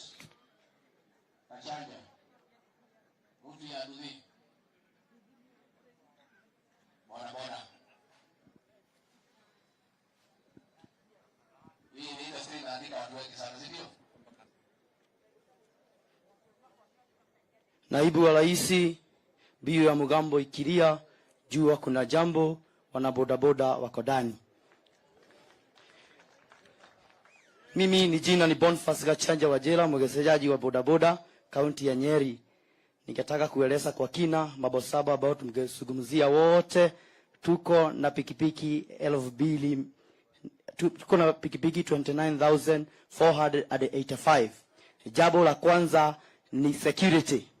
Tukisema kuhusu security, sekta ya pikipiki, kuna watu wale wameingia eneo la Nyeri wanatupatia loan ya pikipiki. Kuna wale wawili wanajulikana katika kaunti ya Nyeri, wa kwanza ni Wamogo Credit na Watu Credit. Wakiingia hapa wakinatupea credit ya pikipiki na ni mzuri kwa sababu deni ni mzuri, lakini baadaye tunajipata tukiwa katika hali mbaya, zile pikipiki huenda kasikuchukuliwa kwa sababu mpaka ile traka wako nayo ni yao, unatumia safa ikiwa yao. So ukiwa rais wa Jamhuri ya Kenya, hebu safa ile ya pikipiki ya traka irudi kwa Ministry of Trade and Industrialization. Naibu wa Rais, ningekueleza kwa kinaganaga, tungetaka all the vocation training colleges tuwekewe sekta ya bodaboda riding driving school ili tuweze kusoma kuendesha pikipiki. Kwa hivyo tukiwa na bodaboda riding primary school, bodaboda riding driving school, watu wa pikipiki wataweza kuenda zile vocation training colleges, tuwe tunapelekea pikipiki pale tupate license, hata tuwe tunasubuliwa na askari tukienda kwa barabara. The Deputy President, tungetaka tuwe na insurance pool. Mara mingi unaona wale watu wa 2NK wanatetewa na pool yao ya 2NK sako. Lakini sisi hata tukipata ajali, huwa tunapotelea habari. Kwa sababu hata pikipiki zetu itaenda light off na hakuna kusipata tena. So tukipata insurance pool ya pikipiki, tuwe na kamati ambayo itakuwa inasungumzia kuhusu sisi, hata tukipata ajali pale, tunaweza pata mtu wa kutuogelelea, hata tunarudishiwa pikipiki yetu ikiwa ina compensated from the insurance. Naibu wa Rais, nikataka kuzungumzia kuhusu kadi ya NHIF. Mara mingi hata tukifika kale kaunti ya Nyeri ama pale Kalatina District Hospital, jambo la kwanza hata kama mtu amepata ajali, iko wapi pesa ya kadi? Kwa hivyo nikataka kwa heshima na hisani kubwa sana tupate NHIF ambayo malipo iko chini kidogo, ili kila mtu wa pikipiki akiwa anaendesha pikipiki yake, ajali haina kinga wala haijari, tunaweza enda pale tutibiwe kwa kutumia insurance, kutumia NHIF. Naibu wa Rais, jambo lingine ambalo ningetaka tuzungumzie kwa wana wa pikipiki ni mutual benefit, symbiotic relationship. Tungetaka tuwe na ule uwiano kati ya sisi. Mara mingi wanasiasa tunatumika kama maua ya kulebesha siasa. Hii wakati ningetaka tutumike kama maua ya kulebesha maendeleo. Kwa sababu sisi pia tumesoma, tuko incorporated katika serikali. Kuna vile viti dogo mlitengeneza na Uhuru Kenyatta kama cabinet assistant secretary.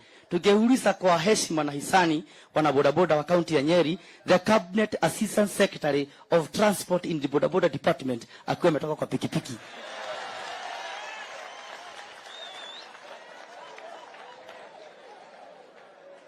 Naibu wa Rais, kwa hisani ya watu wa pikipiki katika kaunti ya Nyeri, ningetaka kukuelekeza kwa kinagaubaga, ningetaka tukue na ile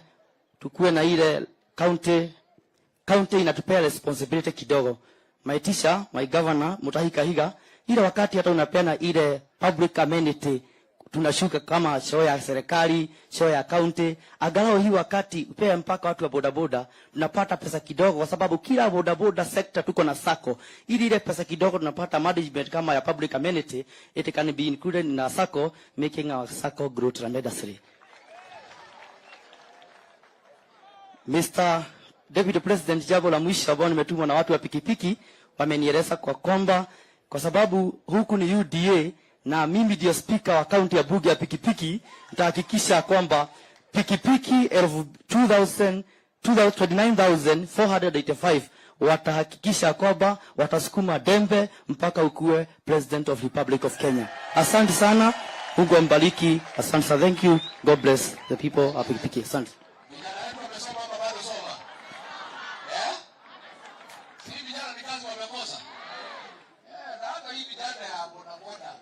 Unauliza hata polisi ukipata huko barabara, tunawapatia heshima. Wengine hata wamesoma kuliko nyinyi. Nikazi wapeko? Ajibu. Haya. Salimia Uhuru. Hapo na digrii huyo. Huyo ajabu na digrii. Basi. Akisema atafikia kazi. Ataka kwa boda. Haya, mkubwa hapo hapa. Haya, wapi ya center? Ndio tumalize mambo ya transport sector. Transport sector. Hiyo mwingine barabara. Kuja basi. Atia But don't repeat what you said. Yes. Okay. Asante. Naibu wa Rais, Mheshimiwa Deputy President wa Republic ya Kenya. Kwa majina ni Stephen Monene, Chief Whip wa bodaboda. Ni mimi tu niko nje ya bunge tukiwa na Mheshimiwa Kenyatta, lakini yote ni sawa.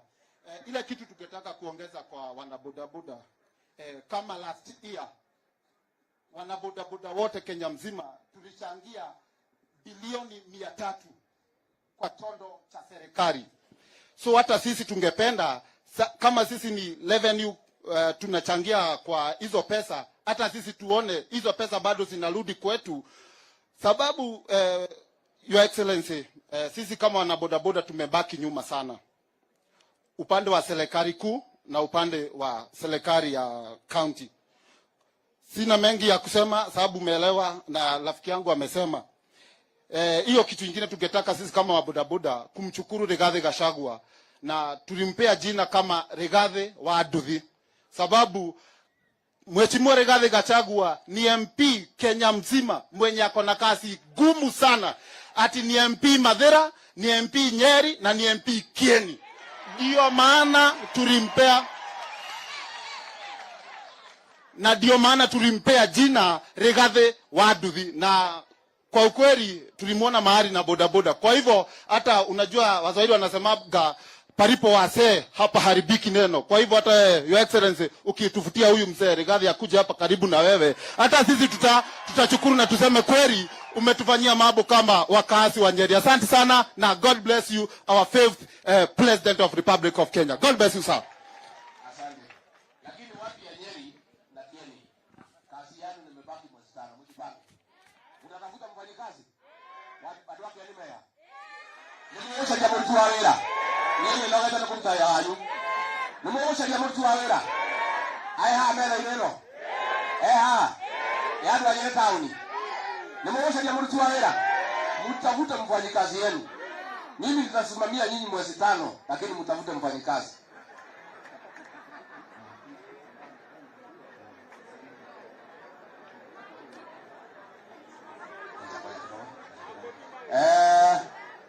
Watu ya Mtuba, David Maina kutoka Kieni Mugunda, Center kuja Center. Patia Center. Center Your Excellency ni ile gari ya huko mashinani. Deputy President, kwa majina naitwa Frederick Karangi. Mimi ndiye chairman wa county ya Nyeri ya Center. Center ni hii magari kidogo, inabeba watu 7 na mengi yamesemwa ya matatu. Na ile sasa imebaki ningesema ni license ya hiyo magari. Hiyo Center iko na logbook ya watu 7. Lakini ikienda kupewa barua inapewa barua ya watu 4. So inaitwa tax kama hii gari ya kawaida ya tax, lakini hii inabeba watu kama matatu. So tungekuomba utusaidie hiyo gari iwe legalized na ikubaliwe kubeba kama matatu ya kawaida, kwa sababu already ilikubalika na iko Kenya yote. Mengi yamesemwa sana, na ile ingine ningesema ilifanywa na mheshimiwa wetu Rigathi Gachagua. Wakati hizo center tulikuwa tumeletewa shida sana na serikali, ikasimamishwa. Hata kama sio yeye hatungekuwa na center Kenya hii. Na alisaidia sio Nyeri peke yake, kwa sababu ni Kenya yote, Kenya nzima, kwa sababu center ziko Kisumu, siko Western, siko wapi, na ikakubaliwa kufanya kazi. Kwa hivyo mheshimiwa, vile umetufanyia ni asante, tumeshukuru, lakini utupatie hiyo iwe ikubaliwe kubeba watu. Asante sana. Asante. Salimia David President hapo. watu ya Sienga Your Excellency walikuwa wamehangaishwa na ile mtu mwenye kiburi anaitwa Matiang'i. Tukamwambia haiwezekani. Si ulimwambia wewe? Alikuwa anaumiza hiyo watu wetu. This is Mtuba. Haya, je, Mtuba. Sasa wanakuja katika moja. Naibu wa Rais, kwa majina naitwa David Maina, chairman wa soko ya Kiawala.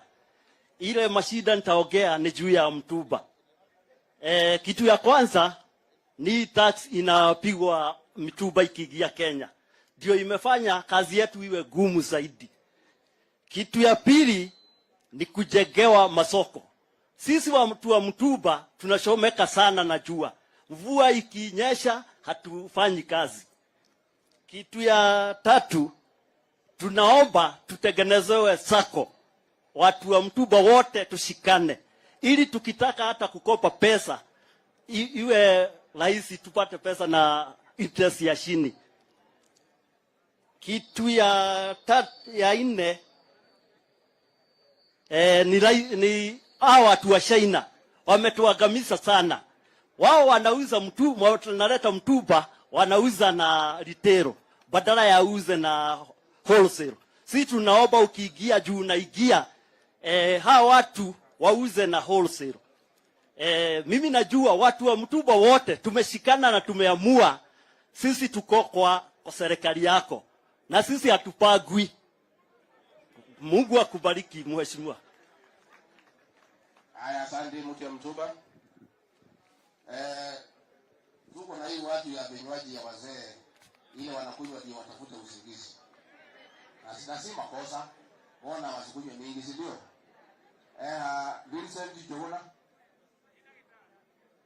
Jogona.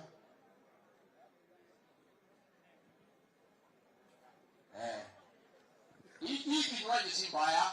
Bora ikunywe na hii watu ya kawaida bwana viongozi. Because viongozi nao lazima wajuke English. Habari ya wananchi. Habari ya wananchi. Your Excellency, Deputy President, Governor wetu, wana constituency wenzangu na wageni ambao wametoka sehemu mbalimbali. Majina yangu ni Vincent Mwangi na mimi nasimama hapa kwa niaba ya watu ambao wanafanya area moja ya muhimu sana, hospitality area. Hii hospitality area nikiongea kwa ufupi nitagusa kuhusu area moja that it requires a conducive environment of work. Nitaongea kidogo kuhusu hiyo.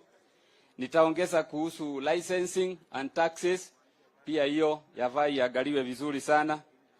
Nitaongea kuhusu time of operation. Saa ingine masaa ambayo tunapata inakuwa dogo sana, ambao hiligani na taxes ambao tunaendea. Na nitaongea kuhusu finances, ya kwamba hii ni area moja inalikuwa pia finances, sababu wengine bado tunajitahidi sana na pesa kidogo sana. Kuhusu sasa conducive working environment, sijui ni kwa nini Your Excellency hii mahali huwa inaangaliwa kwa njia ambao si halali sana. Yet sisi ni watu ambao wanafanya biashara halali, tunalipa licenses. Chenye kinatumika ni kitu moja, isipotumika katika hii nchi, mastress itaua wazee, itaua hata watu wengi sana. Sababu ukishafanya kazi yako kabisa kwa bidii, yafaa upate mahali ya kupumzika. Wakati wa COVID, kwanza sisi tumefinyika sana. Sababu badala ambayo wale wako kwa authorities wakae chini wafikirie hii sehemu tutaingia namna gani, ndio pia tusidhurumishe pia huyu ambaye anafanya hiyo area. Tulisahaulika kabisa kama sisi ni watu ambao hata hawana watoto wanapeleka shule, hata hawakuli, hata hawalipi nyumba. Kwanza hata nataka kushukuru makoti yetu sana, sababu wasichana wengine wetu ambao ndio wanafanya hizo areas za hospitality zaidi, bus and the rest of it, walipokosa kazi sababu kufungwa kabisa, kufunganishwa badala ya kupangiwa. Wengine wao walipata shinda sana kwa kuhaso zile areas kama za rentals, wakitafuta jinsi wataweza kusaidika kutoka kwa marafiki. Wakishikika huko ndio hao wanapelekwa kotini, ati sijui ni nini inaendelea. Makoti yetu ilifanya vizuri sana, ilifika pahali ikawaelewa, hata walikuwa na waachilia huru kabisa. Na hiyo ni kitu mzuri sana. Kama majaji walikuwa wana huruma, kwa nini serikali isirumie sisi? Kwa nini tusiangaliwe na jisho inayoangalia biashara zingine? Asanti sana kwa gavana wenu, kwa gavana wetu, tafadhali wetu, sababu ni gavana wangu.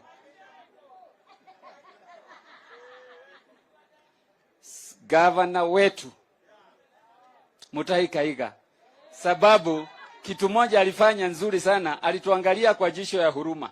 Akasema tutalipa half license mwaka huu. Lakini wengine wetu kama tungeulizwa, tungesema hata tupewe full waiver. Isipokuwa tunaelewa pia unahitaji pesa ya kulani mahali, tungesema full waiver, because to be very sincere and we are telling you in open fact ya kwamba wengine wetu hakumfanya biashara hata kidogo. Hata kidogo. Ni kweli wana virambu? Ni kweli wana virambu? Na nyinyi ni watu wa ADM, mliniambia niseme hivyo. Ni kweli? Hatukufanya. Kwa hivyo hiyo ilikuwa inahitajika tuangaliwe kwa jisho la huruma vizuri sana.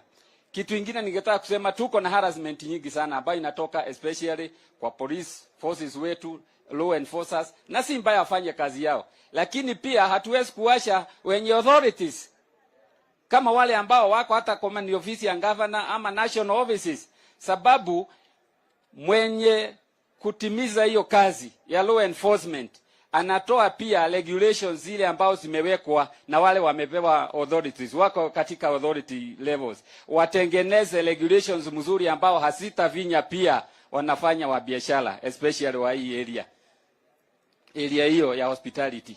Hiyo ni kitu kingine. Licenses to are very high.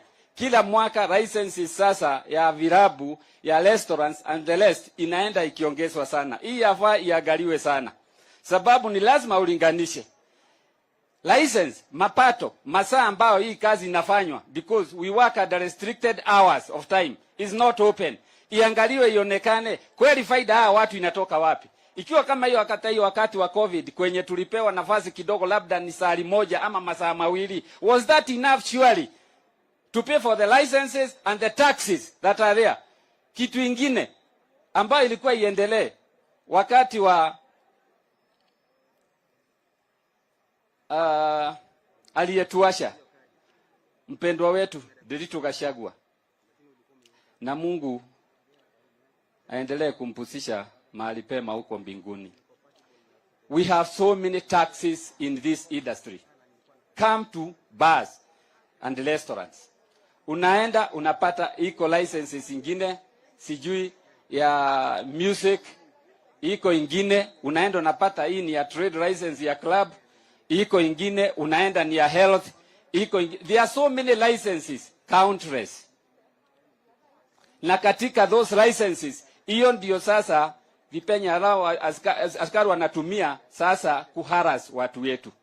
I wish this could be consolidated into one license, and this was to go ahead during the Gachagua's time. I wish it can be one license. Iwe sasa ni ya county government, na kutoka county government wacha health wapate zao, wacha wengine wapate zao, wacha KLA wapate zao. Tuache sisi kusukumwa namna hiyo. Tunasukumwa vibaya sana. Na hiyo lazima tuangaliwe vizuri sana. Kama ni crediting yavaa, sababu tumejiunga vikundi even at county, at ward, at sub-ward levels, tuwe considered katika hii serikali ambayo inakuja, ambao utakuwa rahisi, tupewe credit facility pia. Already tumejiunga, we are in groups, we can be credited, not even going for titles and what have you, considering our works and performances, that can be possible. Na sisi tutaendelea kama wengine tusomeshe watoto, na hatukatoa tabu tena, tutakuwa wananchi watulivu ambao hawatashinda katika hii. Asante sana. Asante.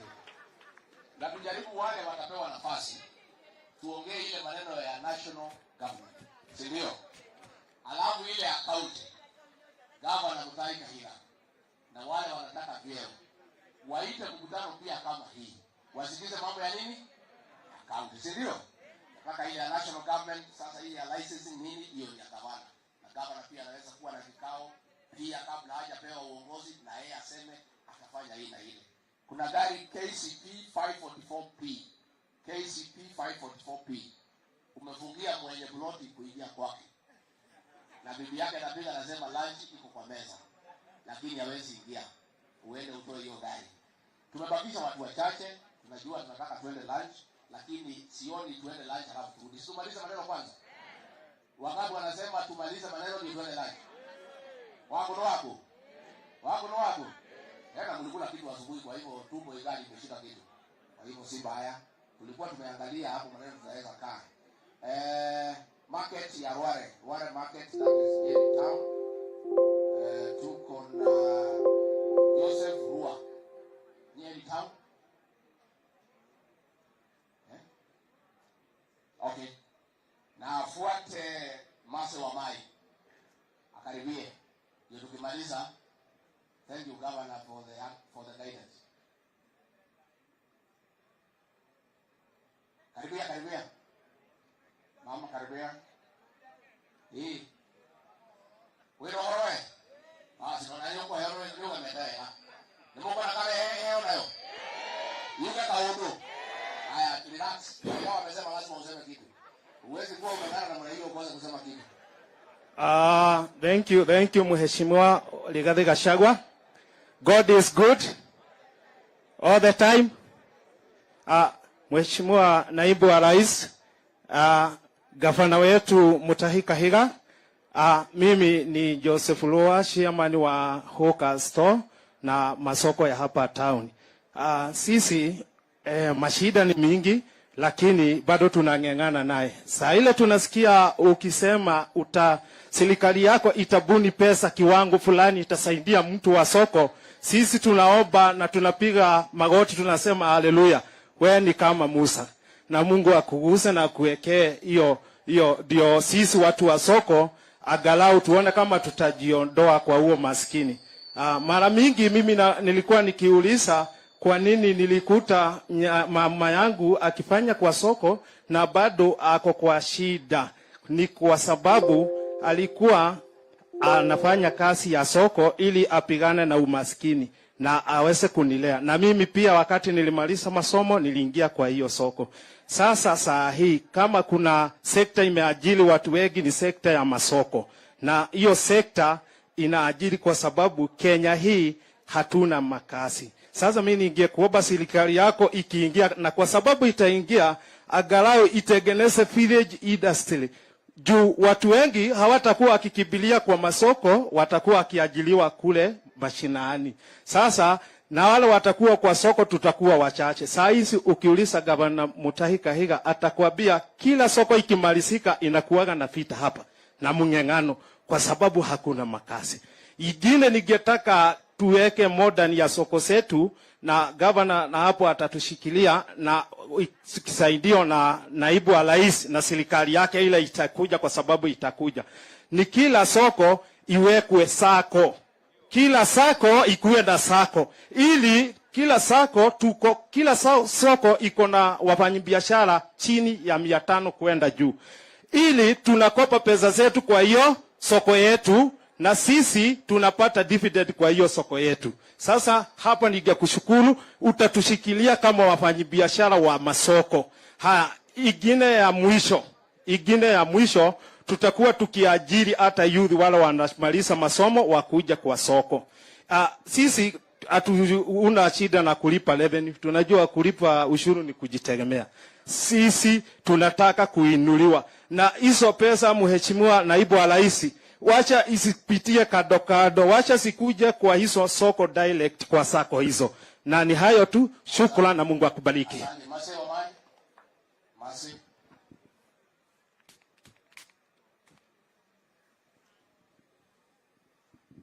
Honorable Deputy President of Kenya, yangu sio mengi, mimi nitaongea machache.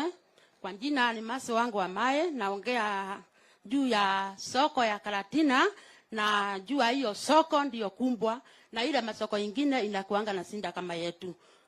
Ningetaka kusema juu ya housing and stores. Iwe eva hiyo Mheshimiwa Rigathi amesema tusiongee, tutaongea na Gavana wetu Kahiga. Sasa soko yetu inafaa kuwa na solar ama generator. Hiyo ni soko kubwa sana. Juu stima ikipotea tunapata sinda. Alafu njia ya maji iko na sinda sana. Juu mferezi ni moja juu Bwana Kahiga na hiyo soko iko na watu kama 3,000 kila mchana. Sasa hii ingine nitaongea ni juu ya market fee. Juu mtu akigonjeka anatoka kwa soko anaenda nyumbani. Sasa ukirudi unapata hii store yako inakuwa na iko na deni. Sasa tunataka hiyo maneno iwe inaangaliliwa na wale watu watakuwa wamechaguliwa. Alafu ningetaka kuongea juu ya vijana wale wanamalisha shule. Soko yetu ni kumbwa. Ikipangwa vizuri watu watakuwa wakimaliza shule wanapatiwa nafasi ya kuingia kwa soko. Juu sio kusema ati sisi peke yetu ndio tutakuwa tukikaa kwa soko tu. Alafu ningetaka kuomba ikiwezekana tupatiwe 24 hours juu ya economy. Hapo ingine ningetaka kuambia Honorable Deputy President, sisi tuko na ile kitu tuliagana na yeye wakati alikuwa Karatina, tuliagana tuweke tunajiita Karatina Market Sacco. Tunataka tuinuliwe na bottom up loan and SACCOs. Nimemaliza. Asante. Haya, community health volunteer Peter Ndegwa, afuatwe na musician Raina Fundi, afuatwe na drama Abdi, afuatwe na village MCs Jackson Kerry. Tukiandamana na hiyo. Na unasema wewe unaitwa nani na ni section gani? Peter Ndegwa, His Excellency the Deputy President, our Governor and the entire readers na watu wa Nyeri. God is good and all the time. Itago Peter Ndegwa kutoka Udhaya Sub-County. I'm the chairman of the Community Health Volunteers. Ado Udhaya kanado within Nyeri County tuheirwo program etagwo UHC. Githetigo ando aito UHC yari iteithagie muingi wa Nyeri. Niguo no ni muwe twahetwo niki gitumi twahetwo ni tondu wa gukorwo ni tugumirwo ni mirimo maingi muno kana mirimo iria etagwo non communicable thiini wa matura maitu na nikio kuheo kwayo kwari guteithia county kumenya maundu macio. No tuku request mutongoria witu governor athie na mbere na guput agenda iyo nigetha CHV othe mekirwo thiini wa payroll, andu acio matige gutuika volunteers, matuike workers a Nyeri County. Ni tondu andu acio ni marutaga wira muritu muno wa guthie matura-ini maitu na makiri ihinda riri kuri na ugwati wa murimu wa COVID. Ni tondu nio marathiaga household kwa household. Ithe tiguo mari ugwati-ini munene muno matari agitire ni mundu. Koguo ni tukuria Deputy President, we should request you, the Deputy President, you shall be the President of the Republic of Kenya and we shall vote for you, but we will request you to have a CHV Sacco in Nyeri County so that these people should be able to grow together. Lastly, the Governor of Nyeri, Governor Mutahi Kahiga, you are really working on that. But in most committees, we don't have the community health volunteers engaged in those programs. And that's why we are not in a good position in Nyeri County to fight COVID-19. If we equip the community health volunteers, we will not be able to use more funds to procure things about COVID-19. So we are really requesting your support to move towards together. Thank you very much.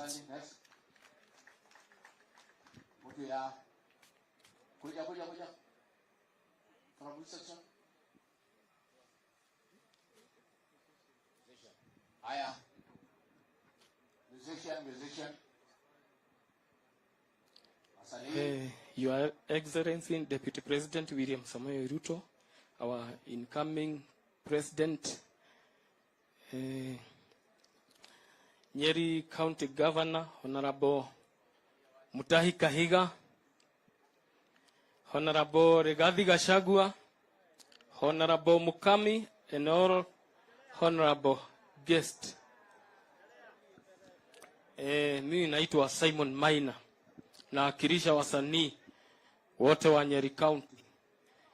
Naakilisha organization ya wasanii zaidi ya 3,000. Na sisi tuko na shida kama wasanii, na kuna mambo tumefanya. Sisi ndiye wa kwanza Kenya kuwa na license inaitwa Content Service Providers, yenye juu tuliangalia shida ya wasanii. Wamekuwa wakifanya makerere, lakini wanafanya makerere juu wanategemea watu wengine. Sisi tukaona tujitegemee, tukatafuta hiyo license, na iko expensive sana. Communication Authority wanatulipisha 100,000 per year, na hiyo tugeurisa kwa serikali yako, kwa sababu tunajua utachukua hii serikali. Ituodore iwe na package ya service providers yenye itaodoa hii license ya content service provider, hii license ya USSD. Wasiwe wanashikanisha USSD na Skiza Code. Skiza Code iwe ni package yake, isiwe ina uganisho na hii license ingine, juu inakuwa expensive.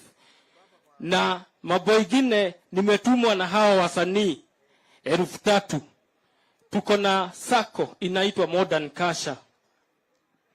Wameniomba nikuambie wewe ndiye utaraunj hiyo sako. Kwa hivyo hiyo tumekuomba wewe ndiye utaraunj hiyo sako. Kitu kingine tugeomba ni representation. Serikali yako iwe na msanii mwenye ataakilisha wasanii wengine wenye wako kwa at county levels. Juu wasanii wanakuwa kwa county levels, lakini kuna wengine wanakaa kule Nairobi wakisema wameakilisha wasanii at county level, lakini hatujawatuma. Sisi tunapatwa na shida tukiwa county. Sasa hawa wasanii 3,000, hata zile pesa 100 license tunalipa 100,000. Na kuna kitu moja nilikuwa nataka kusema, mambo ya representation. Serikali yako tunataka itupatie CS mwenye ataakilisha wasanii, juu hatukuagi na representation. Hata zile 100 milioni 100 president alitoa silikuliwa na hao watu wa hard checks, zilipotea. Sisi Nyeri hatukupata kitu, hatukupata shilingi hata moja. Hiyo yote ilikuliwa, hatukupata pesa juu hatuna representation nzuri. Kwa hivyo tungekuomba utupatie CS mwenye atakuwa na implement policies za wasanii wa Nyeri County, na performance tuwe tunaakilisha hata national levels. Sisi tunaagamia huko at county level, lakini kwa national level hatuna representation. Kwa hivyo tungekuomba kwa serikali yako ituhusishe huku county levels, tuwe tunafanya policies inakuwa implemented na CS mwenye utaappoint. Kwa hivyo hiyo najua itawezekana kwa serikali yako. Sisi tuko na program ya wasanii na Ruto kumuigiza State House. Na Mungu akubariki, na najua hiyo itawezekana. Kwa hivyo utushughulikie. Na hiyo ya sako tumekuomba utusaidie. Hii watu ya hadi shida wamehangaika watu wengi. Sio wewe na sisi peke yake. Hata hii wasanii wamehangaishwa na watu hadi shida. Pesa yao ilipotea. Na minister wa wasanii anatoka hapa na iko mchero. Tunajua mchero wewe. Uhuru akienda nyumbani ujue pahali utapitia. Pesa wasanii unaturudishia. Ile unapatia watu ya hadi. Dramatist. Haya, endelea. Your Excellency, the Deputy President, our fave, first of all, happy Valentine's Day. And I wish to tell you that we love you so very much. Tunakupenda from the bottom of our hearts. Now, I'm Grace Kagai. People from my area call me Gadaya Mokoro Waine, and there is none other apart from me. So I'm from Sky Art Productions, under the patronage of a very super speaker, who is also our incoming MP, Mr. John Kagusha. And yes, I will speak on behalf of Wasani. Na kwanza, Your Excellency, for us, we do stage plays. Huwa tunafanya kwa mashule, tuenda kuigiza hizi set books ambazo hawa wanafunzi hufanya. Na back in 2017, our barua zilikanseliwa. And we don't have barua from the Ministry of Education. So tulikuwa tunaomba, because we know it is possible and we know you are our president na utatusimamia, tuwe tunapewa barua. Hizo barua at least turudishiwe, turejeshewe, ndo tuweze kwenda kuwaigizia wala wanafunzi. And as we know, most of our students learn through watching. So I know it shall be possible. Another thing is about our content creators, who are also us. Kwenda ku-advertise our content online, kufanya online jobs. Tunaomba Ministry of ICT, the regulations at least zipunguzwe na tuweze kusapotiwa so that we can employ as many youths as possible. And Your Excellency, sir, if you can remember back in Othaya, sisi ndo ile group iliku representia ile poem ilikuwa inaitwa Hustler for Hustler. Hustler for what? Na sisi ndo mahasla wale original. Tunasema hivi, Your Excellency, because it is possible and our youth wanapotelea huku nje na wako na talanta. Tafadhali, tuko na culture center iko hapa Nyeri. Na tunashukuru our governor because you made that possible. Tulikuwa tunaomba it shall be possible to equip our culture center ikuwe kama theater. Nyeri tukuwe na theater yetu, so that we shall be proud of what we are doing, and we shall also be holding inter-counties cultural festivals. Ndio tuweze kuwakilisha county yetu, tunaenda exchange programs za county. Tulikuwa tunaomba pia kwa hiyo cultural center, it shall be possible tuweke studio yetu.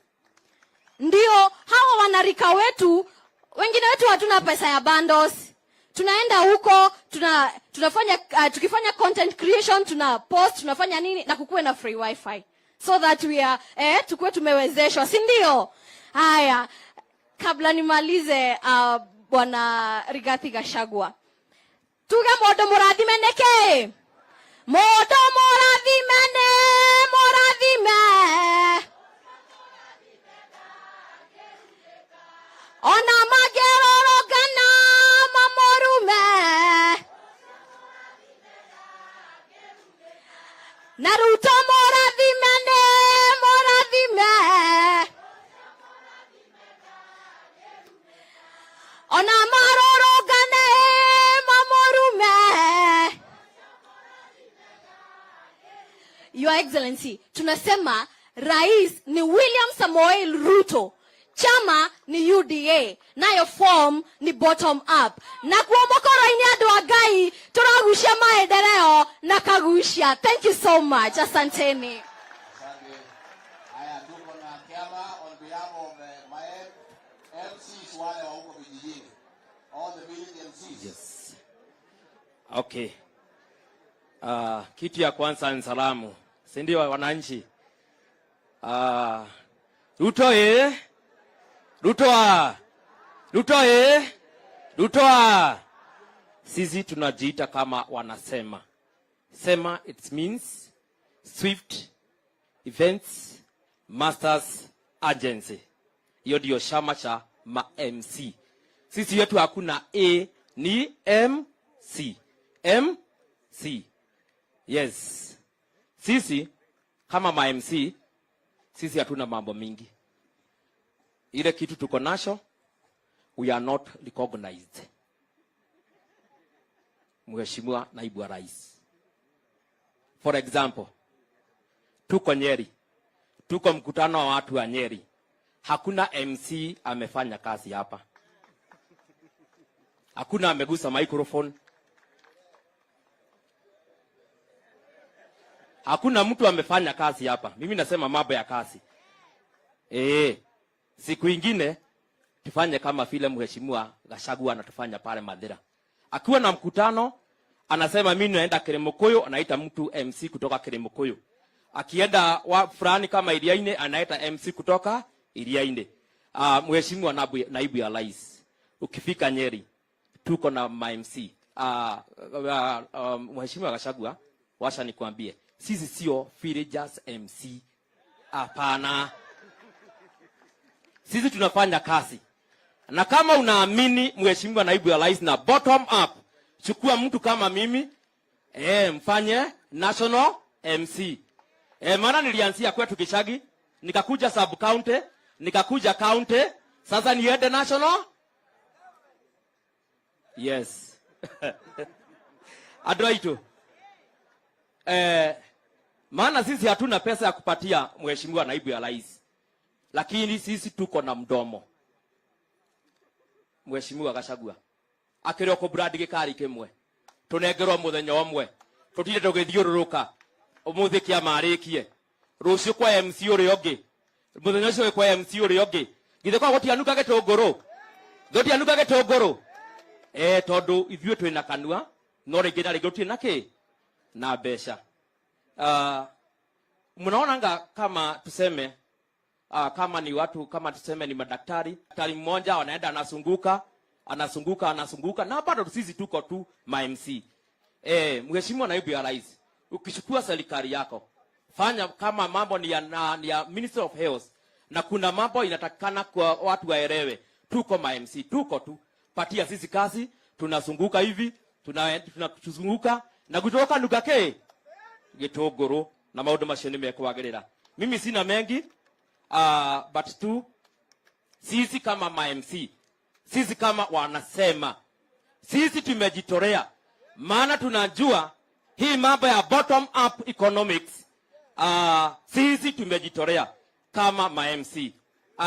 Tafuta gari tusunguke kama ma-MC, na sisi hatuna shida na mtu mwingine, mambo itakuwa sawa na gwitu ni guguka wega. Thank you very much. Naibu ya rais, tumeshukuru sana. Thank you very much.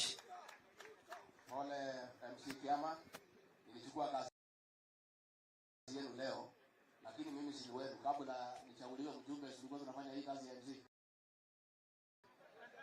Sasa waza ni MC always. Si tulikuwa tunafanya hii kazi. Kabla Mungu kutusaidia akatupandisha juu kidogo. Asante. Na karo ya mwaibu ya MC maoko. Tumebaki watu 9. Nataka one minute. Sasa haya wameli muti ya maji haraka 1 minute na kusimamia sasa. Na kikemwe point mwe. Afuatwe na Nancy Mahinda, karibia. Mheshimiwa naibu wa rais, ya kwanza ni kukushukuru kwa kututembelea sisi watu wa Nyeri, na kwa hivyo tumesema asante. Nataka kuongea mambo ya maji, maana nikiangalia hata ile mlima unaona mahindi, na ile mahindi mwenyewe anatarajia ataikula, na kweli kwa hii kiangazi hawezi kula. Kwa hivyo tunaongea mambo ya maji ile inaitwa ya ukulima. Tunaomba serikali, kwa vile kuko na vile kulikuwako, tuangalilie mambo ya mega dam, manake kama kuna kauka kidogo mito yetu inakauka, na ikikauka wale wakulima wote wameongea hapa wanataka kitu kwa mashamba. Kwa hivyo tukipata mega dam katika Mount Kenya, tupate mega dam katika Aberdare, tutakuwa nafuu. Tunaomba kwa serikali yako ututimizie. Tuna miradi inayofanywa ya borehole, na tungeomba Mheshimiwa Rais tuwe tunategezewa borehole pahali iko borehole. Na pia tusaidiwe na ile inaitwa water plant. Hiyo ni mambo ya storage ya maji. Nikipenda kuomba mambo ya project. Naibu wa Rais, tuko na miradi mingi sana katika area ya Nyeri. Na sisi ndio matajiri katika Kenya nzima kwa mambo ya natural resources ya maji. Na tukiangalia ile Mahidi, mto uko hapa. Unapita, unatililika, unaenda ziwani Indian Ocean. Na hakuna faida watu wa Nyeri wanapata kutoka hiyo maji, natural resource inatoka kwa Mungu. Tukiomba kwa project zile ziko nyingi. Wananchi hawa wako hapa. Walitafuta pesa ili wakaungana kwa vikundi wapate maji. Lakini tofauti shida ni finance. Wale wamepewa finance ya ile miradi iko. Tafadhali naibu wa rais, ukiingia kuwa rais, tafadhali tumalizie zile ziko. Na zile demu ziko zifanywe ukarabati. Tunakuomba. Hebu nimalizie. Siku zingine zile ziko za wale watu wanafanya, wale wameugana na wanahitaji maji. Tukitaka ukulima uendelee na mbele na tupate mapato na watu wapate kitu kwa mfuko, tafadhali tuwakuomba naibu wa rais, ukiingia katika serikali uwaigize katika miradi yao ipate pesa na ianze kutoka intake mpaka kwa ile tunaita infield, watu kupata maji katika machamba. Maana watu wetu ni maskini, ile pesa wanapata ni kidogo sana ya kujiandikisha, lakini wakiambiwa mamilioni ya pesa na kukusanya hizo, naona na shida ya COVID na zile zingine, tafadhali tuwakuomba mheshimiwa. Ya mwisho ni serikali ianze kutufundisha sisi watu wa Nyeri njia ya kuharvest maji. Manake tuna mito, tuna mvua. Na serikali ikisaidia, kama ni ya county ama ni national government, itusaidie ili tunaweza kuharvest maji ile ya mvua, iingie kwa matangi tuanze kulima nayo. Kwa hivyo tunaomba kusaidiwa. Na pia serikali ifikirie mambo ya mizitu. Maji inatoka kwa mizitu. Asante mheshimiwa, tunakushukuru. Asante.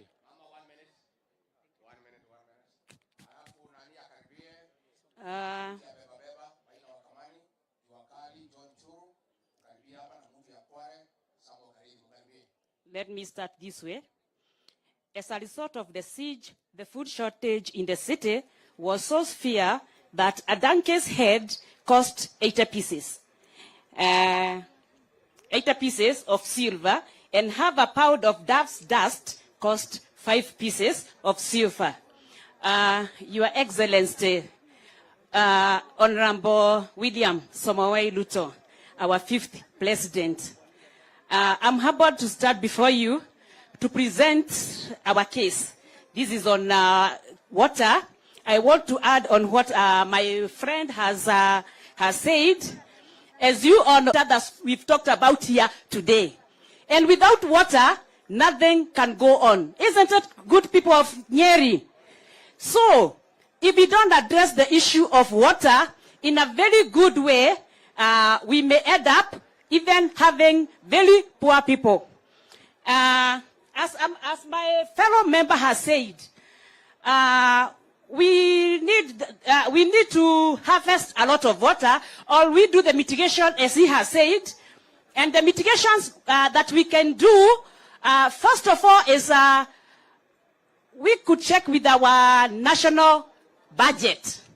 So we were requesting our president to be that in the national government, 1/4 of the national government to be pumped into the water project or anything to do with water. For example, if we have 3 trillion as the national government, and I know if you want to succeed, you have to work with the numbers, not just by mouth.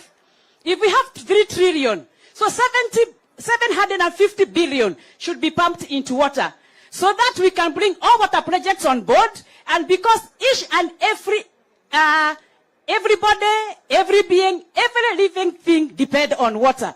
And without water, there's nothing much we can do. And maybe after we pump the 1/4 budget into water, we can mitigate the water problem by, as he has said, increasing our storages, by building mega dams, as you had promised sometimes during our last campaign. We are very patient people. Even today, we still wait for the mega dams. Hatuja kufa roho. We are still waiting for the 5 mega dams that we were promised during our last campaign. We can also collect the running water by using the water pans. And also, most of us here, each and everyone has a roof. So we can use the harvesting water by having water storage tanks. As also he has said, we can also mitigate by having boreholes. Also, we can also use irrigation water. Okay, in farming, we can use the new technology. We can use the new technologies in farming, like using the drip irrigation and using the new technologies and even the greenhouses. If all of us, every one of us is given a greenhouse, we can be very food secure. If each and everyone is given a greenhouse, we can have food security and never have problems with food. The other thing is, okay, I did introduce myself. I'm Nancy Mahida. I'm from Kieni East, Gakawa Ward, and I'm very happy that we have implemented a project by the name of KSAP, and we have implemented a project that has helped our farmers. Why I'm saying that water is very important is because we have been given a lot of seeds, but because of lack of water and irrigation, most of their money is going to waste. So we are requesting that we should be helped on the side of water. And on my personal issue, as I have presented here, humbly asking, my water project is Kamagura Water Project. If I'm given just one borehole, I could be very glad. Thank you and God bless.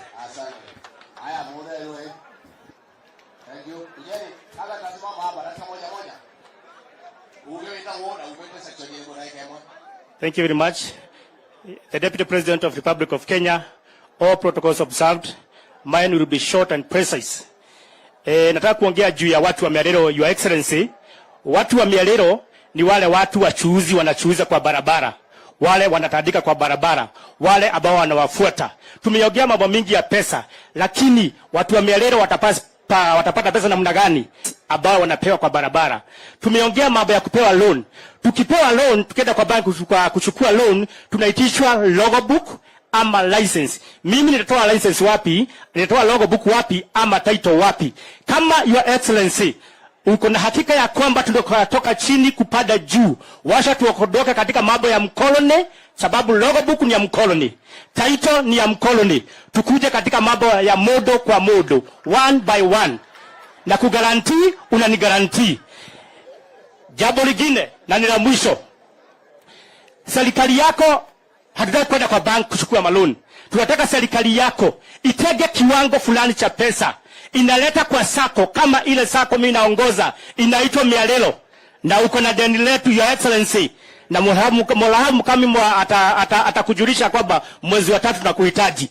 Ileta kwa hizo sako, tunaenda pale kukopa, tunagarantiana na mambo itakuwa sawa sawa. Thank you very much and God bless you.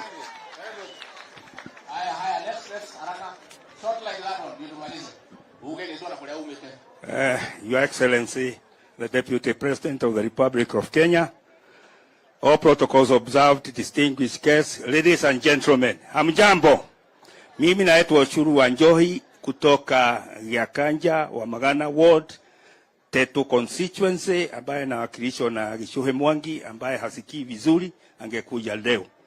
Mimi nazungumza mambo ya jua kali. I'll be very brief. Jua kali ni kubwa sana, iko na mambo mingi, lakini shida ile tuko naye sana ni kodi.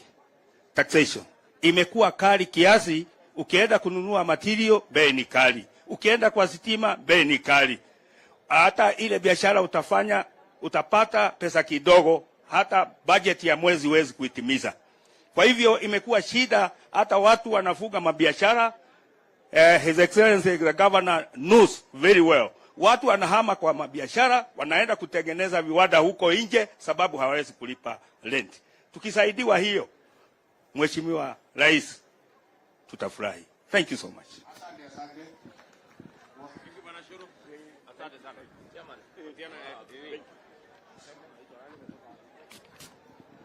Hello. Bwana asifiwe. Mheshimiwa Deputy Rais, Governor na watu wote ambao wamekuja kwa hii mkutano. Habari zenu? God is good. Mimi nimetoka Kwale huko Rifa, huko Thigu Rifa Ward, na pia mimi naitwa Samuel Kareithi Maina. Mimi nimetumwa na watu ya Kwale na pia naongea mambo matatu tu ili niweze kumaliza. Ya kwanza, mimi ni ile mtu ya Madera. Bwana asifiwe sana. Na sasa sisi tunataka tiga, Mheshimiwa Rais, Mheshimiwa Deputy Rais. Na tukipata hiyo tiga, hakuna wakati tutaenda huko Madera. Tukipata tiga, Mheshimiwa Rais, sisi tutaenda kwa Madera. Na pia sisi tuko Kwale different place. Ya pili, tunataka kila kitu ambaye kinaletwa hapa Nyeri kinaambatana na kitu ya mjengo. Sisi wenyewe tunatengeneza. Pia tuweze kupatia hiyo opportunity first priority ili tuweze kufanya hiyo kazi. Pia tunataka mashini ya kutoa maji. Mvua ikinyesha tunasumbuka sana. Tunataka hiyo mashini iweze kutusaidia. Na pia tuna certificate ambaye hatusaidiwi mzuri. Tungetaka hiyo kwa groups tuweze kupatiwa loan na hiyo certificate. Ya mwisho namtolea shukrani kada ya wera. Bwana asifiwe sana. Hii ukisikia sisi Deputy President hatuna MP, ni kweli hatuna.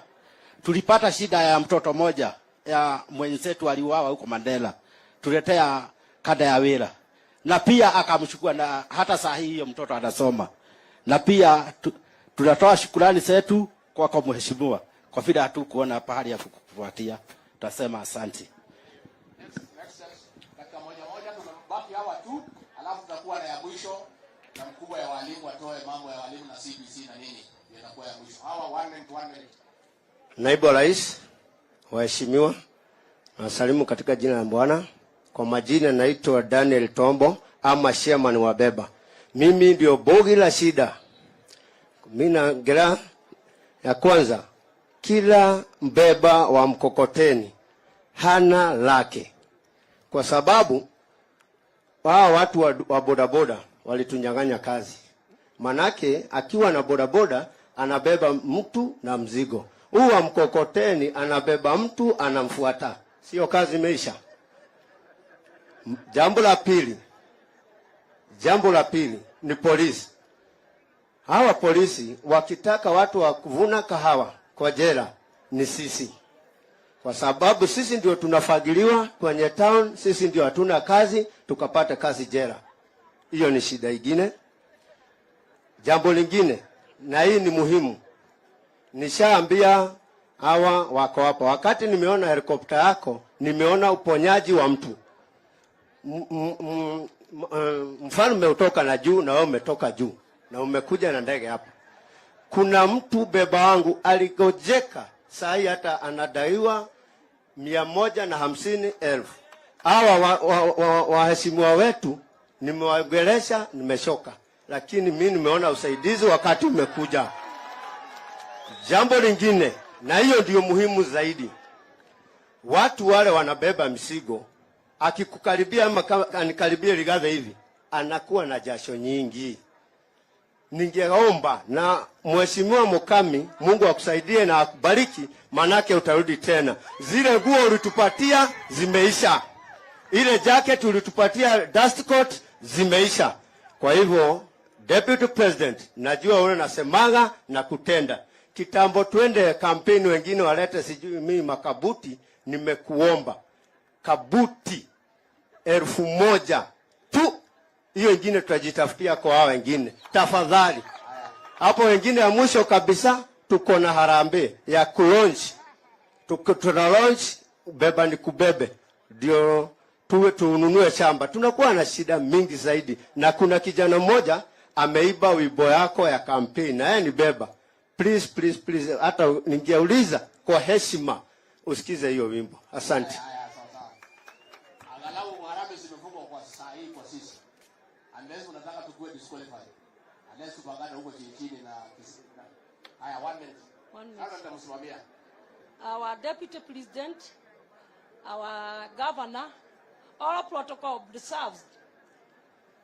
At the elected MPs, at the women rep who started with the women lead, Ruto, Bwana Gachagua, I salute you. Mimi nataka kuongea maneno ya viasi. Bwana, our coming favorite president, sisi tunalima viasi, lakini at the end of the day, tunanunuliwa kama nyoka bila sumu. Ukikuja kwetu, tunagaramia kwa fertilizer, lakini at the end of the day, one week it's almost 30 bags, kwa sababu ni kubwa hata siwezi kufika juu. Mambo ile nyingine nataka kuongea ni hata carrot. Tunalima carrot na boga pia, tunaona hiyo shida. Tunakuomba ukiingia kwa afisi, kwa sababu utaingia ushuruchia wale wakulima wa viazi, carrots na mio, kwa sababu hata sisi hatuna bonus. Watu wa Kenya hatuna bonus kwa sababu masiwa hana bonus. Viazi hiyo tunanunuliwa kama nyoka bila sumu, haina bonus. Ya mwisho tunatoka kukuambia, mimi naitwa Madam Julia Dungo. I am the chairperson Ken West County. And we support the government of the day. We elect Uhuru Kenyatta and the Honorable William Ruto. So we will support you at the end. Tunataka kama akina mama wa Kenya, tunataka 1 car because Kenya is 52% of Nyeri County. Blooded akina mama na William Ruto.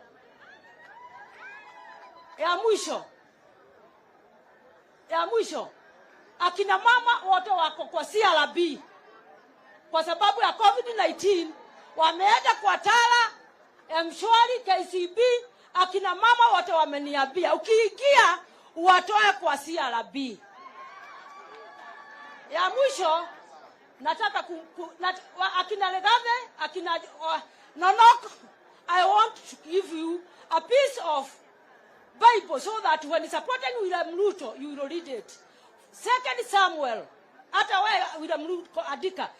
2 Samuel, chapter 21 from 1 to 10. The second readings will be Joshua 9 from 1 to 27. We as the Nyeri people, we will not elect a leader so that we can have 3 years without rain. We have to fulfill the covenant our president gave us.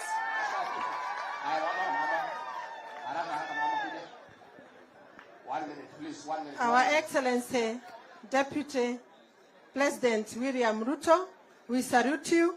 I'm Josephine Gadhanwa from Mokoroini, nikiwakilisha wamama kwa maendeleo ya wanawake. I'm the treasurer. Nataka kuongea mambo ya akina mama. Maendeleo ya wanawake, it's well structured from ward level, sub-county, county level, and national level. And we have a problem because as we are structured, we are not well represented in those sectors that we have in our country.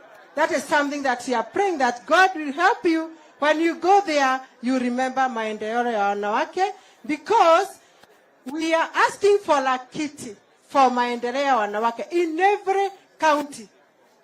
And if God willing, may we have a circle in every county that will be managed by women, structured as maendeleo ya wanawake. Why?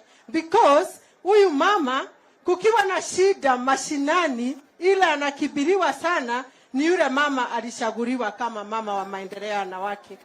Sisi tunasimama, wakati mwingine tunaenda kupima wa mama cancer na nini na hiyo yote, we don't have our kitty.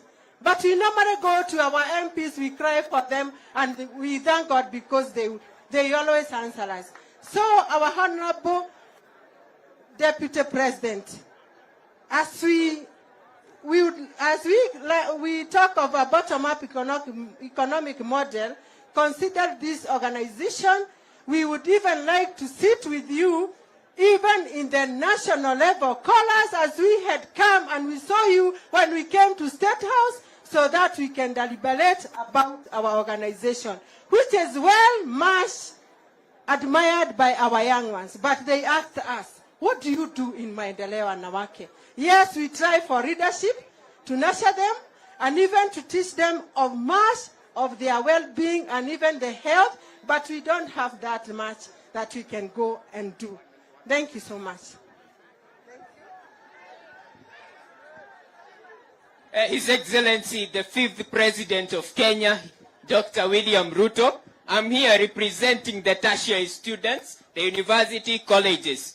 Bwana William Ruto, today is 14th February. We celebrate Valentine's. Lakini wacha nikuambie, leo comrades kimetuumania bana. Wananiambia wakati ulikuwa higher education ulitupunguzia wakati wa kuingia university. Lakini saa hii wazazi wetu wamesota, hawana kakitu. Hadi leo isipokuwa ni hii form nikadanganya msichana niko na ka form na kuona bana singekuwa hapa. Ningekuwa nimeficha simu, juu hatuna kakitu, wazazi wetu hawana kakitu. Sisi wenyewe huko university fees imeongezwa. Tunakuomba wakati utaingia fees ya university iangaliwe tena. Then pia kuna kamshahara sisi kama comrades huwa tunapewa kanaitwa help. Sahi kamechelewa kabisa, kimeumana kabisa. Hiyo mshahara hadi sahi ukienda useme tu kakitu igongwe ndani. Sisi kama comrades tutakuwa tumefurahia. Nikimaliza, sisi kama watu wa university tumekosa makazi. Na kwa sababu tumekosa makazi, tumeona tuende tuulize kazi kama za MCA. Hapa kwa chama cha UDA, nitaomba ambao ni under 30 age, unaweza subsidize ile nomination fee igongwe chini hivi. Wao macandidates ungeona hapo MCA ni wengi sana, lakini hadi kuna wengine hapa lakini juu yako ka nomination wanajua tu chama ni UDA na ni bottom up. Tukienda hivi kutoka bottom hadi up na kazi ni kazi, wanataka kuingia hicho chama chako na waendelee. Asante sana, Mungu akubariki. Asante. Thank you. One minute. Thank you. Is accept Kenya. Mimi naitwa Ruben Magoko ambaye ni mwadhiriwa wa medical error in this country.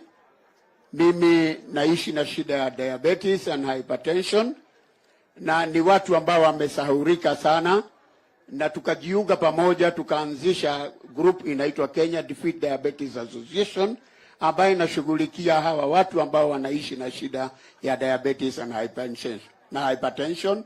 And we have about 60,000 members in 32 counties of the Republic of Kenya. Wakati mmoja tulienda kwa His Excellency Bwana Ishongwa na akatuadvise tuandike barua. And we wrote a letter in your office tarehe 14 mwezi wa 10 last year, lakini bado hatujapata majibu because we needed to have a sitting with you so that you can give us our agenda and then we can give you our agenda on how we can address that. The other person we would like to have a sitting with is the governor of the Republic of Kenya. You remember we started this thing with Gachagua. Ukweli usemwe, hata ukishukua uongozi na mufanye hiyo kazi yote ambayo mmesema, na afya ya watu yako iwe si afya nzuri, kutakuwa na shida. But watu wataendelea.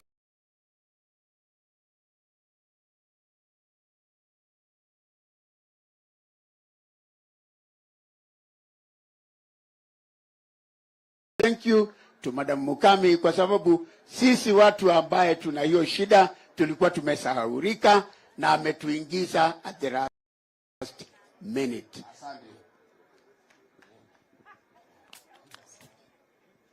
Kwa majina mimi naitwa Daniel Kimani Maingi, nimetoka huko Kiawala, huko Gatarakwa, na shukuru sana makamu wa rais kwa kupata nafasi hata ya kuongea tu kidogo kuhusu magari ya lorries na pickups. Hawa ni watu wa uaga wamesahaulika kabisa, na ndio mnaona iko ajali mingi sana zinatokea kwa malori. Watu ya malori wako na shida mingi, na moja yake ni huwa wanaendeshaga magari masaa mingi sana. Hiyo ni shida moja. Na wakiendesha magari masaa mingi huwa wanaogopa mchana juu ya traffic. Hii maofisa ya traffic kwa barabara. Bwana Deputy President, hii imekuwa ni kama kawaida ati traffic police wanachukua pesa kutoka kwa sisi sababu hata ukitoka Nyahururu kufika hapa Nyeri unakuta zaidi ya 1,000 umetoa na umepatia hawa. Hata huaga wanaitisaga wakati mwingine kwa nguvu. Ndio unaona tunakimbia haraka ndio tuende usiku tumalize, na ndio unakuta iko accidents. Kitu kingine makamu wa rais ni hii habari ya spare parts. Spare parts tunaona serikali inachukua almost 30% ya tax, na ndio kununua spare parts za gari. Ndio unaona tunaweka substandard spare parts ambazo zimetumika sababu bei imekuwa juu sana. Ya mwisho iko wafanyabiashara wengine wameingia kwa hii biashara ya maroli. Hii makampuni kubwa kubwa, hii ya cement, hii kubwa kubwa wamekuja wanafanya hiyo kazi ya transport. Na hiyo sio mzuri. Wanaweka chakula kwa magari ambayo iko na cement, kwa mambo ingine, na hiyo ndio unakuta watu wako na nini. Ya mwisho, Bwana Deputy President, siwezi ogopa. Bwana Gachagua ndio amekuwa anakalia hiyo area yetu. Ile shida tuko naye, iko wakati ulitupatia huko shilingi milioni 20 ya kujenga hospitali ya 20 million ya kuanzisha hospitali ya level 5 huko Kiawara. Ukatupatia shilingi milioni 10 ya kufanya rehabilitation ya headquarters ya sub county ya Ken West. Siwezi ogopa nikisema haya, sababu hiyo maneno imetimizwa kabisa. Na hii ni maneno tumefuata huko Kiawara hakuna hospitali hata gani. Ikianzwa tu hawa tumechagua wengine wanakuja wanaisimamisha. Ikifanywa tu hawa tumechagua wanakuja wanaisimamisha. For instance, hiyo ulisema ipewe pesa hizo. Hiyo tumejaribu hata na governor wetu na kila kitu, na hata tukapewa pesa na national government. Na hiyo pesa moja walikuja akasimamisha, hizo pesa akapeleka kwa chaba yake. Hiyo siwezi ogopa nikisema namna hiyo. Hiyo pesa bado tunahitaji, na sio ya mtu alitoa contractor kwa ground kwa nguvu akitumia hata mapolisi na mambo ingine. Hiyo ni kitu moja sinaomba, hiyo tujengewe. Hiyo ingine ya mwisho ndio nimalize. Sawa, asante sana. Haya, personal disability 1 minute please. Na Bwana Madenge kwa walimu kuwe tayari tafadhali, 1 minute only. 1 minute. Bwana Deputy President, Women Rep of Nyeri County, Mr. Mwaula, Senator wetu wa disability, na governor wetu Mutahi Kahiga, na wasalute. Lakini kwa people with disability tukipenda tuangaliwe, especially Madam Mukami anatusaidianga sana kwa kuwa na Mwaula. Hata governor wetu tukienda kwake aturudishwi sisi people with disability. Lakini tukipenda mahali watu wa people disability awekwe muangalie maslahi, awekwe mahali popote anataka kuwekwa, because utapata anataka kuteremka chini, anataka kuja stage ya juu, lakini wapata because ya city council lazima awekwe stage katikati, na alikuwa anataka kuja hapa Equity ya juu. So ningependa ukiingia kwa kiti na njoo utaingia na people with disability wanakusupport wote, uangalie hiyo maslahi na exemption ya people with disability. Mr. President. Asante, pigeni makofi. Bwana Madenge, karibu. Alafu mtu ya mwisho ni hii na marangi ya UDA. Yanatufungia sisi sawa? So Your Excellency, the Deputy President of the Republic of Kenya, Mheshimiwa William Samoei Ruto, who happens to be my recommit, wageni waheshimiwa, I will speak on behalf of the teachers and the general education very briefly indeed. My name is Madenge Wajau. I am the Executive Secretary, the Kenya National Union of Teachers, Nyeri branch. I'm happy because the Deputy President is my age mate. But I'm older than him by 1 week only. So I know the education sector is a national issue, but your government, which we believe is incoming, must look at this issue of policy formulation. I am a great supporter of the bottom-up economic model, and I also want to believe that in terms of policy formulation, it must also start from the bottom upwards. Your Excellency, Your Excellency, the Deputy President, when your government comes into power, which it is doing, we want sufficient funds to be pumped into schools. Kwa sababu hawa wazazi hawa wote unaona, hata kama tunasema we have free primary education or free the secondary school education, they are still paying some levies in the schools.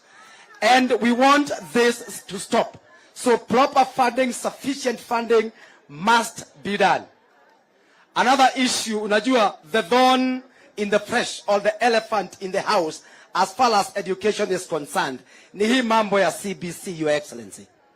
The competency-based curriculum. And we want to say that we are supporting this issue. But there are some few nitty-gritties that need to be looked into. For instance, we are asking your incoming government to domicile junior secondary schools in primary schools.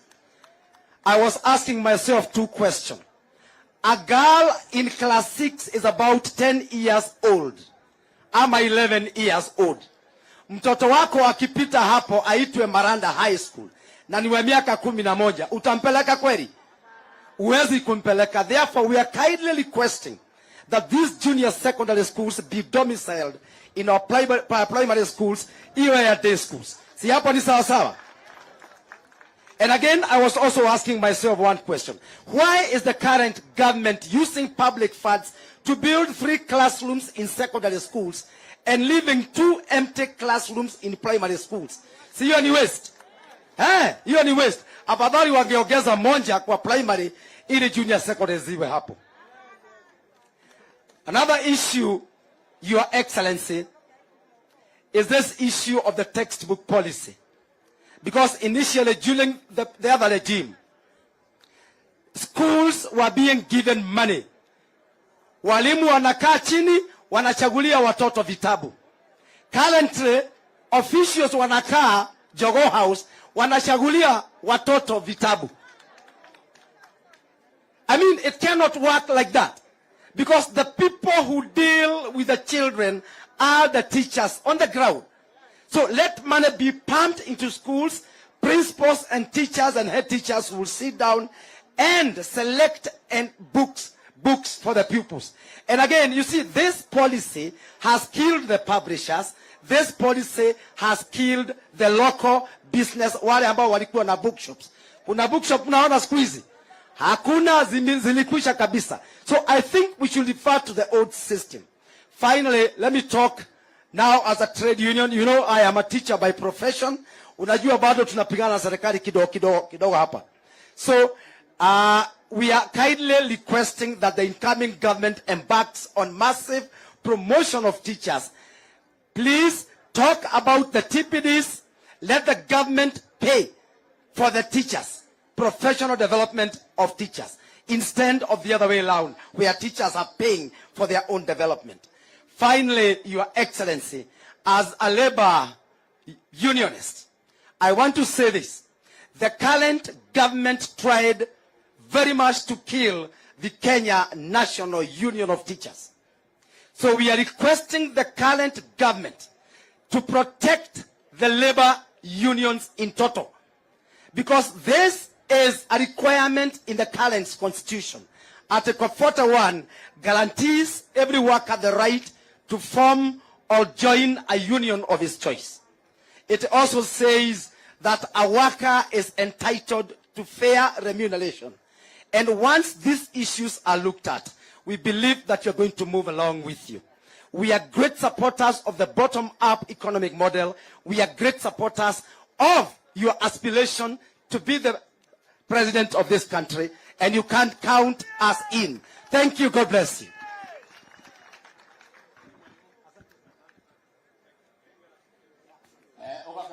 Najua hii serikali ya mahasara hii, huyu ndio anatufungia. Si heshima hiyo?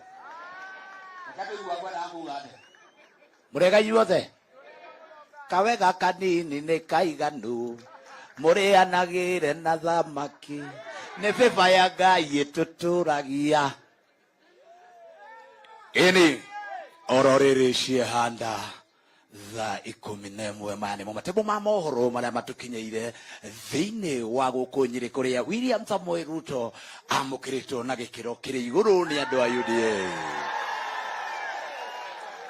Oroho tugagisupport aria mararugama nake ta Maina wa Mathenge, Paul Gacuhi wa Kanyari na Mukami. Oroho tutikakiriganwo ni gavana Kahiga gakoine karia kerirwo gatikoima.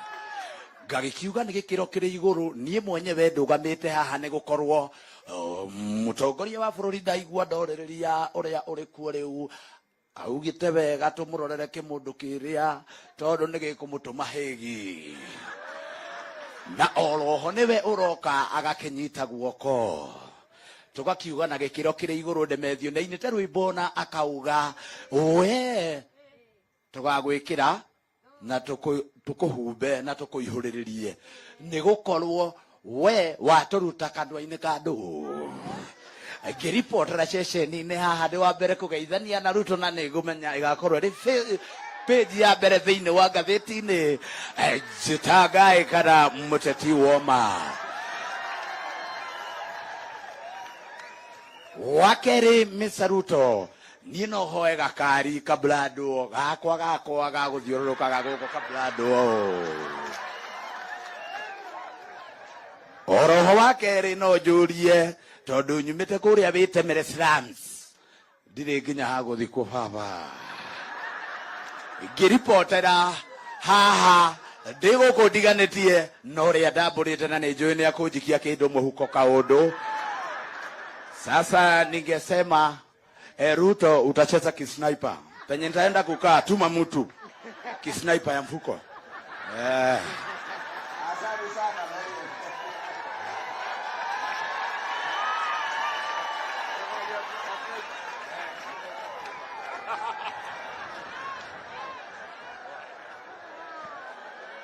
Nĩgwanio wega. Mũndũ wa Ngai nĩ gwĩka atĩa? Mũndũ wa Ngai nĩ gwĩka atĩa? Rĩu nĩtwathikĩrĩria maũndũ mathiĩ wega. Ndĩrenda rĩu nĩgetha ikare ta gavana wa Nyeri nĩgetha atuĩkĩre deputy president. Ngatiga mũrenda kũigua ũhoro wa? Niĩ ngwenda kuuga kaũndũ kamwe. Ngwenda kuuga kaũndũ kamwe. Andũ aitũ wega ũrĩ warĩhwo na wĩru. Wega ũrĩhagwo na kĩ? Jameno nĩ atwĩkire wega. Nĩ atwĩkire wega. Nĩtũkamenyitĩrĩra andũ aitũ. Atigia inyuĩ tondũ mũrĩ atha nyingĩ-rĩ, mũndũ mwandu wa gũkĩrĩrie ngarĩ gũkomeire wothe arĩ ũmũkomerie. No ũmũkomerie. Na nĩkĩ tũroya ngarĩ ĩrĩa atũkĩrĩirie ĩtagwo kĩmũndũ kĩu tũkamũkomeria. No mwĩtĩkĩre. No mwĩtĩkĩre.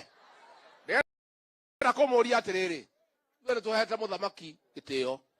Maũndũ make mothe marĩa ararehe mbunge nĩtũkũmũhĩtũkĩria. Maũndũ marĩa mothe arenda nĩtũgwĩka. Nĩtũkũmũhe gĩtĩo kĩrĩa kĩagĩrĩire na tũtikamũtengũra. No kaũndũ kamwe tu tũrenda kũmũthaitha ndagatũringĩrĩrie kĩmũndũ kĩu. Hau nĩguo. Hau nĩguo. Na tondũ andũ ake maraugaga nĩ gũka atĩ atũgarũre tũthiĩ gwa kĩmũndũ kĩu. No mũgarũrũke. No mũgarũrũke.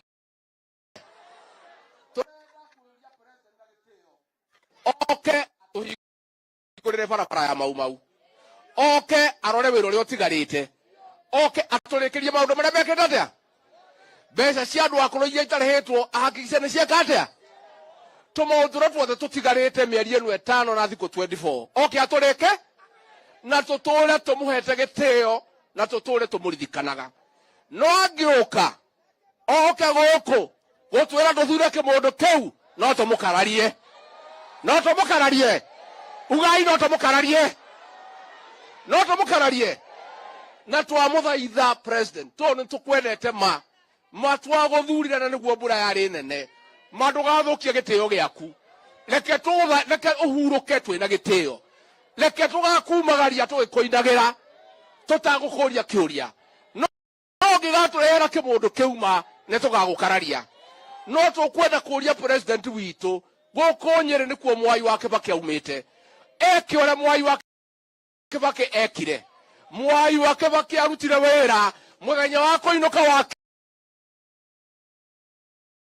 nginya akiumagara ndatwerire kure tuguikia kura no mwende Uhuru aikarite mwai wake Kibaki ni andu aigana mangienda president twarumire mwai wake Kibaki ogwo niguo twamwira na twina ngatho nake na twina gitio nake na ciake tutikaria na tutikamutengura na nitukumuhe gitio na nitukumuhoera Ngai retirement yake arore magokumia amenyerere we mwene na mutumia yake na ciana ciake no atutige ndagaturingiririe kimuniko turenda nitwaiguithania guo ni hega au ni hega riu ndirenda nigetha twite governor wa Nyeri awete ciugo ciganona acoke atwithire deputy president atamakamurira thimu arabu reure itareka governor ri governor wa murenda oke kiama kereko ndaraigua kereko tarugama na igoro mwire kiama kire murenda tamwirei ni araigua asante na juge ngirikia andu aitu nimo kunyitira andu na kiama kia UDA nimo kunyitira andu thengio twakena ni inyue nimo aria miario mega riu turenda muthamaki uyu oke atucokerie tucoke turikanire nake muthia tugacemania ruringu twikanire kiara kamutikona twikire kiara haya ngemi cia gavana cie hawa mutai wa Kahiga rumwe rwa keri rwa gatatu rwa kana rwa gatano alafu akiita deputy president ndio deputy president atapatia wale viongozi amekuja na hawa si sawa mutai wa Kahiga gavana asante tupigie rigade makofi Kiruga kuja hapa dakika moja nipatie hii mic kwa sababu kuna wimbo tunataka kuinvite nayo Your Excellency the President aya kwanĩrĩirwo na ikuru mũthenya barigici ya Uhuru nĩ 10 na ya Ruto nĩ 10 tũticenjetie ithuĩ ya Uhuru nĩ 10 na ya Ruto nĩ 10 na tũtiragũagũa tũtikahane ta ngĩrĩ kũriganĩrwo na ihenya kĩrĩkanĩro nĩ thirĩ na nĩ thimo ya Gĩkũyũ tũticenjetie ithuĩ ya Uhuru nĩ 10 na ya Ruto nĩ 10 na tũtiragũagũa. Thank you very much. Nafikiria huo wimbo hatuna haja hata ya kuexplain. Mimi nimekuja na mwanzo nataka kuwish the deputy president happy Valentine. Situmwambie happy Valentine. Yaani amevurugwa hii Kenya mpaka amesahau hata leo ni siku ya Valentine. Ukifika tunamtuma kwa mama Rachel amwambie happy Valentine from Nyeri. Na ndio nilivaa red. Ni ya mama Rachel na wewe. Na niseme watu wa Nyeri hamjambo. Muriega. Tumekaribisha wageni wote. Kabisa hapa ni Maumauland. Mimi nataka tu niulize maswali mawili. Wakati wa Maumau tulikuwa tunatiakua. Sisi Maumau tukisema neno tunabadilika. Kwa hivyo mko na mimi vile niliambia kitendawili. Ati sisi hatutaki nini? Na hiyo maneno tukamali. Ile historia tunataka tu ni ya Nakuru. Ati 10 ya nani? Na 10 ya nani? Ni nyinyi mmesema mani mimi. Kwa hivyo tuko pale. Bas mimi sina mengi yetu ni kusema Your Excellency the Deputy President nimefurahia your patience. Kwa sababu saa hizi zote wananchi wakiongea wamekuambia mambo yako na mambo yangu ya county. Ya county yote na nita address. Si ni kweli? Si ni kweli? Ya county yote mumesema IOC ya deputy president, nitaangalia maneno ya licenses, maneno ya nini, na nilikuwa na kitabu nimeweka hapa na tutaongea maneno hayo. Si ni kweli? Sasa jambo la pili ambalo nataka kusema, Your Excellency, I am very very pleased that you are here today. Nyeri imekuwa ni kama nyumbani kwako kwa mara ya pili. Tulikuwa tunahesabu the other day, tukaona kwamba tangu uwe deputy president umekuja Nyeri zaidi ya mara 50, na tunataka kuendelea kukukaribisha. Kitu cha ukweli ni hiki, muniambie ukweli, mtu ambaye amekuja mara 50 na mtu ambaye amekuja mara moja, ai dogoneke onatare kweyugithia dogoneke, mnamkaribisha tena na tena aje. Bas, sasa mimi nimesema maneno hayo mengine, tunataka tufanye kitu kimoja. We want to make a special invitation to you, Your Excellency. At the end of this month, uje Nyeri kuwe na earthquake ingine. Ama namna gani? Mnaonaje? Si akuje achukue hapa kuwe na earthquake. Ama mnaonaje? So we want to extend that invitation to you. Karibu mwisho wa mwezi huu uje mgurumo uwe hapa. Si namna hiyo? Na hiyo maneno iwe namna gani? Si namna hiyo? Sasa kitu kingine, we want to thank our son, Mheshimiwa Rigathi Gachagua. Umesikia vile amekuwa na kazi mingi, na zaidi ya yote sisi kama watu wa Nyeri na Mathira tumekupatia yeye akusaidie kazi huko mkizunguka. Ama namna gani? Neguo nimukumenyerera Rigathi agietha agithie kunyitera munene na kuria. Si museme watu wa Mathira wasikie ati nyinyi mtamshikilia. So we want to wish you well.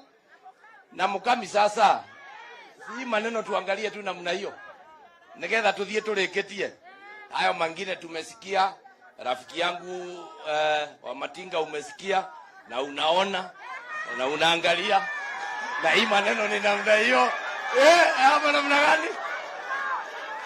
Na kama chama cha UDA, unajua wacha niwaambie vile nimesikia maneno mkieleza deputy president, msije mkamchanganya hapa ati hapa mnaweka MCA sijui ya wapi sijui nini ya wapi ni, kwa sababu hiyo mipango yote si mnajua what specific ilianza Nyeri. What specific ni nini? Hapana bottom up. Si ni bottom up? Maneno ya watu kuja kugawa pesa huko kwa mashinani, si tulianza hapa?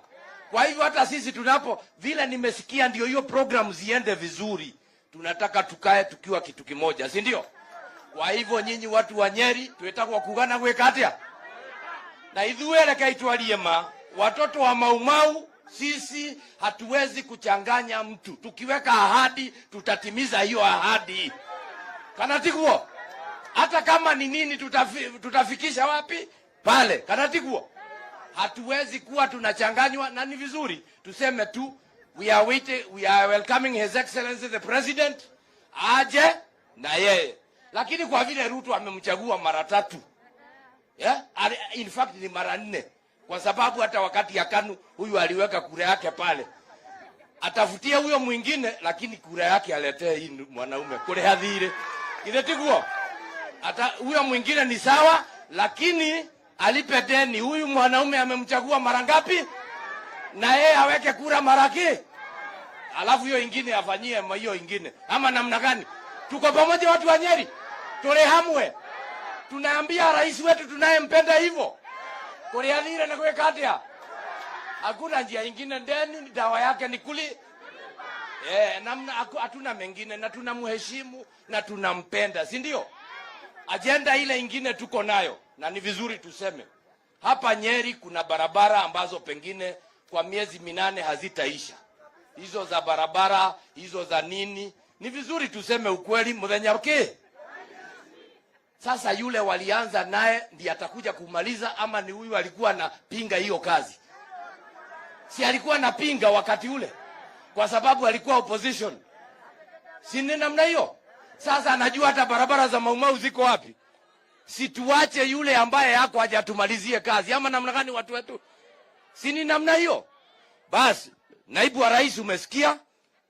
Tumeongea hapa tukiwa watu wa Nyeri, tumekuahidi na tumekuambia. Na tunakushukuru kwa sababu ya vile unaendelea na sisi. Na zaidi ya yale maneno ambao umeyashika, yale ambao umeambiwa na hao wananchi, wanafurahia hayo maneno wamekuambia, na nina uhakika kwa sababu abaimukire sawa. Haya, hayo maneno ambao wamesema ninajua umeyashika na yataform the basis of the Nyeri memorandum. Sisi hatuna mengine, tunashukuru. Na pia niseme asante DG. DG, I'm talking to you. Deputy Director General wetu. Yule ndiye Director General wetu na mnamjua, ni rafiki yangu, ni mtoka kwetu, ni yule ambaye ametoka Turkana. Na wangapi wanamjua Governor Nanok? Ni mnamuona? Huyo ndio Director General wetu na tunampenda. Asanteni sana. Sasa ndenda kuigua kana tulio haria tukugete. Mururumo wa kwamukira Deputy President Yohana atia. We korogama ina magoro. Eni torurume tuamukira Deputy President. Karibu sana Your Excellency. Welcome you.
Asante sana. Tafadhali tuketi chini wale wako na viti.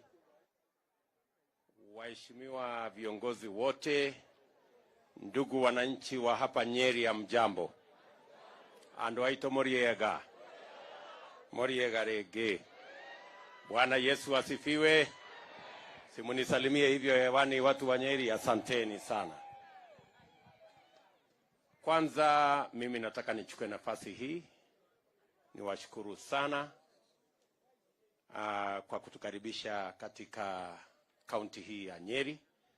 Nataka nishukuru viongozi wote wakiongozwa na gavana wetu Mheshimiwa Gachagua, Mheshimiwa Mama Rahab Mukami, Mr. Speaker Sir, huyu Mungu na waheshimiwa wale wengine wote pamoja na MCA na wananchi wa hapa kwa kupanga ili leo tuwe na ghafla hii.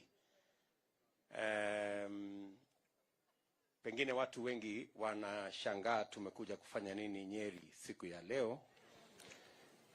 Tumefika hapa leo ni siku ya muhimu sana.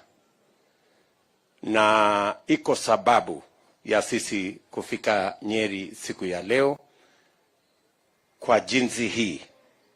Leo ndio tunaanza safari ya kutengeneza chata ya makubaliano kati ya wananchi wa Kenya na wale watakaoendesha serikali ijayo. Leo tunaanza hiyo safari. Kwa mapenzi ya Mungu, tunataka tukubaliane. Na tunasema hivi kwa sababu mnakumbuka pale mbeleni, karibu miaka 2 iliyopita, tulikubaliana na tuliwaambia tutabadilisha mjadala katika taifa letu la Kenya. That we are going to change the national conversation in the Republic of Kenya. That the conversation will not now be about leaders and positions and sharing power. That the conversation is going to be about the people, their empowerment, their issues, and the economy. That is what we said about 2 years ago. Many did not take us seriously because hawakuelewa ni nini tunasema. Tulisema tutatengeneza upya foundation ya siasa ya Kenya.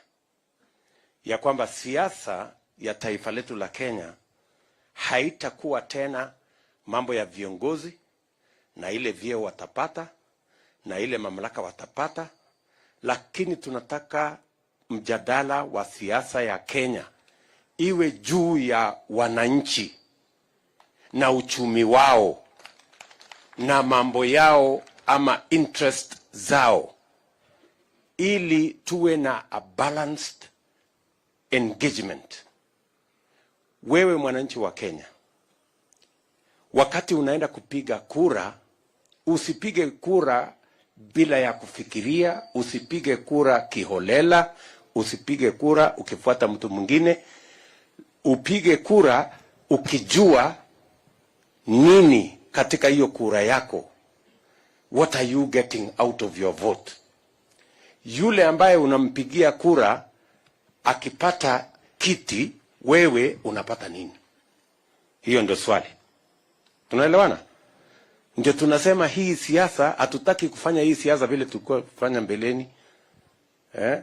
Ati sasa namna hiyo, alafu unapiga kura, alafu ujui sasa nimepiga hii kura ndio nipate nini. Ndio tunasema tunabadilisha siasa ya taifa letu la Kenya, ili siasa iwe ya muhimu kwa yule ambaye anatafuta kura na ya muhimu kwa yule ambaye anapiga kura. Haiwezi kuendelea ya kwamba tunapiga kura, viongozi wanapata, wananchi wanabaki hawajui wamepata kitu gani. Alafu inakuwa guesswork. Tunaelewana? Wengine mnasikia wanazunguka kitendawili tialala ria sio nini. Alafu wanapigiwa kura, mwisho haijulikani hii ria ilikuwa nini, hii tialala ilikuwa nini, lakini kura imepigwa. Tunaelewana jameni? So hii ndio safari, na leo vile muleelezwa na Daktari Ndii, leo we are launching formally the public engagement using the bottom-up approach of the charter that will be signed between our party and the people of Kenya as they go to vote. So that we have minimums of what we must deliver when we are a government. And the reason why we are working county by county is because we have county-specific priorities.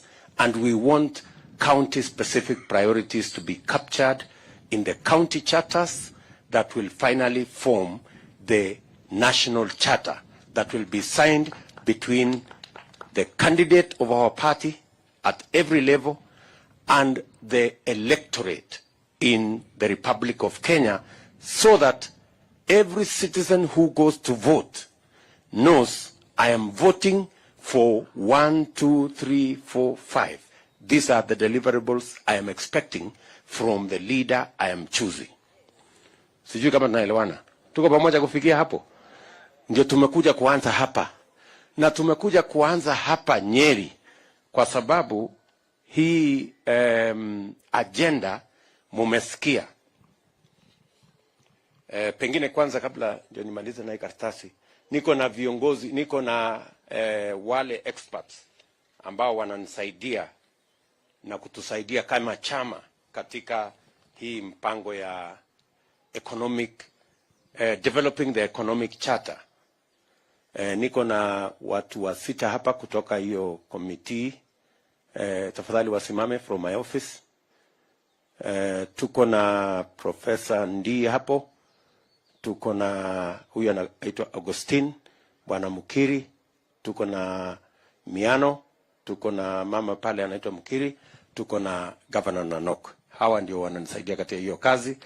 Na sisi wengine tumekuja kama part of that team.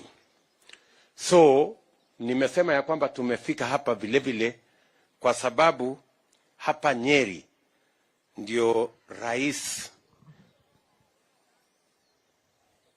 wa 3 wa Jamhuri ya Kenya ambaye alitusaidia kupeleka Kenya mahali ambapo economic revival ilipatikana, Mheshimiwa Mwai Kibaki. Na tumesema kwa heshima yake na tukifuata katika footsteps yake, tuanze hii safari ya kuanza mjadala na Wakenya na conversation na wale ambao watapiga kura mwaka huu, tuanze hapa katika county ya Nyeri. That is why we are starting it here. Now, nimeandika katika hii kitabu yangu, imefika nusu yale mambo yote mmesema, na niko hapa na watu ambao wananakili yale mambo yote mmesema, na tumeshapanga tayari. Tulianza hii safari karibu mwaka 1.5 iliyopita, wakati tuliketi chini na viongozi na professionals kutoka hapa Mount Kenya. Tumeketi chini na professionals na viongozi kutoka Coast Province. Tumefanya hivyo katika Western Province, Western counties. Tumefanya hivyo Nyanza counties. Tumefanya hivyo katika Ukambani counties, na sasa tutakamilisha ya Rift Valley counties, because we are determined to change the conversation in our republic, the engagement, the political engagement in our republic, that it is no longer going to be about what leaders get. It is going to be about what every citizen gets when they go to an election. Tunaanza sasa leo hapa, itaenda katika kila county ya Kenya. In the next 60 days, we will have these public engagements in every county in Kenya. And hawa viongozi watarudi hapa hivi karibuni, so that they will have structured, watakuwa wameweka katika structure ya makubaliano ile sasa ambayo itakuwa chata, ambayo mimi niko tayari na kila mmoja wetu ambaye atasimama katika chama cha UDA to sign chata na wananchi, ili nyinyi mtu saidie ku keep track record. Nikikuja hapa Nyeri, mnatoa chata, mnaniambia my friend, tulikubaliana 1 2 3, 1 2 umefanya, hii nyingine 3 4 5 bado, si ndio? Ndio ikue sawa sawa. Na mimi najua tumekuwa na mjadala inayosema, ambaye rais wetu alituambia yake 10 na ya Ruto 10, si ndio? Lakini mimi sitaki 10 saa hii. Nataka tuandikiane kwanza hii mkataba ya miaka 5. Nikifaulu kwa hii miaka 5 muniongezee, lakini nikianguka kwa hii miaka 5 mtafute mtu mwingine. Si ni mzuri? Kwa sababu kama mtu hajafanya kazi ile alipatiwa, anaongezewa miaka ya kufanya kitu gani? Sijui kama naelewana. Mimi nataka tufanye hivyo kwa sababu mimi niko tayari kwa hii mtihani. Kwa sababu mimi najua sitaanguka, lakini unaweza kujuaje? Pengine nikizembea kazini huko, mkuje mtafute mtu mwingine wa kuendesha maneno. Sijui kama tunaelewana. Because lazima tukubaliane, kila kiongozi ambaye anapatiwa nafasi ya uongozi lazima atimize yale mambo wamekubaliana na wananchi. Tumekubaliana? So mimi nataka kwa mapenzi ya Mungu tukubaliane, kwa sababu mimi najiamini ya kwamba mimi ni mtu wa bidii, na mimi naamini ya kwamba yale mambo tutakubaliana Mungu atatusaidia na tutayatimiza. Sawa sawa? So mimi nataka mkataba kati yangu na nyinyi na Wakenya ya 5 years. Hii 5 years nikishindwa mtafute mtu mwingine. Nikifaulu mniongezee miaka ingine 5 alafu mtapatie Mungu. Sijui kama tunaelewana. Nimesikia wacha tu nitoe in summary yale mambo nimesikia hapa. Yale mambo nimesikia hapa kwa mambo ya especially mambo yetu ya kilimo, wale wa chai, wale wa avocado, wale wa kahawa, wale wa maziwa, wamesema number 1 tunataka kuongeza productivity. Tunataka yule ambaye anapata maziwa kilo 5, tukifanya mambo tuwe na chakula kwa bei nafuu, huyo wa kilo 5 kwa ng'ombe moja anaweza kufikisha kilo 15 ama hata 20. Si ndio?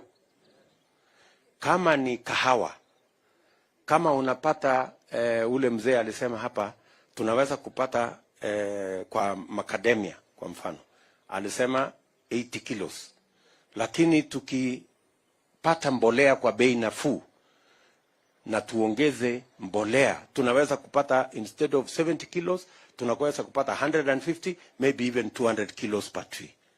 Si ndio amesema ule mjamaa hapa? So productivity ndio kitu ya maana. Ni vipi tunaweza kufanya ili mkulima ile mapato anapata saa hizi kwa shamba yake, kwa yule ng'ombe, hata kama the same cow, hata kama ni the same bush, how do we increase the productivity? By making sure 1 tuwe na subsidy ya inputs, tusaidie wakulima wapate inputs kwa bei nafuu. Na nyinyi mnajua ya kwamba nilikuwa waziri wa kilimo, hiyo kazi mimi naelewa. Tukipunguza gharama ya mbolea, tukipunguza gharama ya mbegu, tukihakikisha kwamba mko na fingerlings ambayo ni ya kisasa, tukihakikisha kwamba ng'ombe zenu ni zile ziko na grade ya kutosha, tunaweza kuweka pesa mfuko kwa wananchi wakulima wengi. So hiyo jambo la kuhakikisha kwamba inputs ya ile kilimo tunaihakikisha kwamba iko kwa bei nafuu, hiyo ndio hatua yetu ya kwanza. Leo hata wakulima kule mahali pote watanunua mbolea mwaka huu kwa shilingi 6,000 na tulikuwa kwa 2,500, na inawezekana hata tupunguze chini ya 2,500 ndio kila mkulima aweze kuzalisha chakula ya kutosha. Hapo mumesema kwa sectors zote za kilimo mnataka hawa wakulima wapangwe katika vikundi, cooperative ama farmer groups, ili waweze kufikiwa kwa njia ya rahisi katika mipango ya financing, katika mambo ya marketing, katika mambo ya kusaidika na mikopo, ili kila mkulima aweze kufikiwa na mkopo kwa bei kwa riba ya chini. Saa hizi wakulima wengi wanakopa kutoka mabank, interest ni 22%. Si watu wengi wamesema hapa. Hiyo mambo ya mkopo kwa wakulima, kwa sababu tuko na financial institutions ambazo ni za farmers kama AFC, kama zile zingine zote, there is absolutely no reason. Tulikuwa na mpango ya kuweka pesa ya serikali kwa AFC. AFC saizi wako na karibu bilioni 5 hivi, na ndio wanazumbuka wakipatiana pesa kidogo inaisha. Wakulima katika viwango zote, hakuna sababu hatuwezi kuweka pesa ya kutosha na interest iwe between 3 and 5%. There is no reason. Wewe mkulima kama unakopa na interest kutoka AFC na interest ya between 3 and 5%, hiyo mambo ya charges nyingi ya 20% ina reduce ile profit ya mkulima. So I want to give you my word that farmers will have access to credit that is affordable.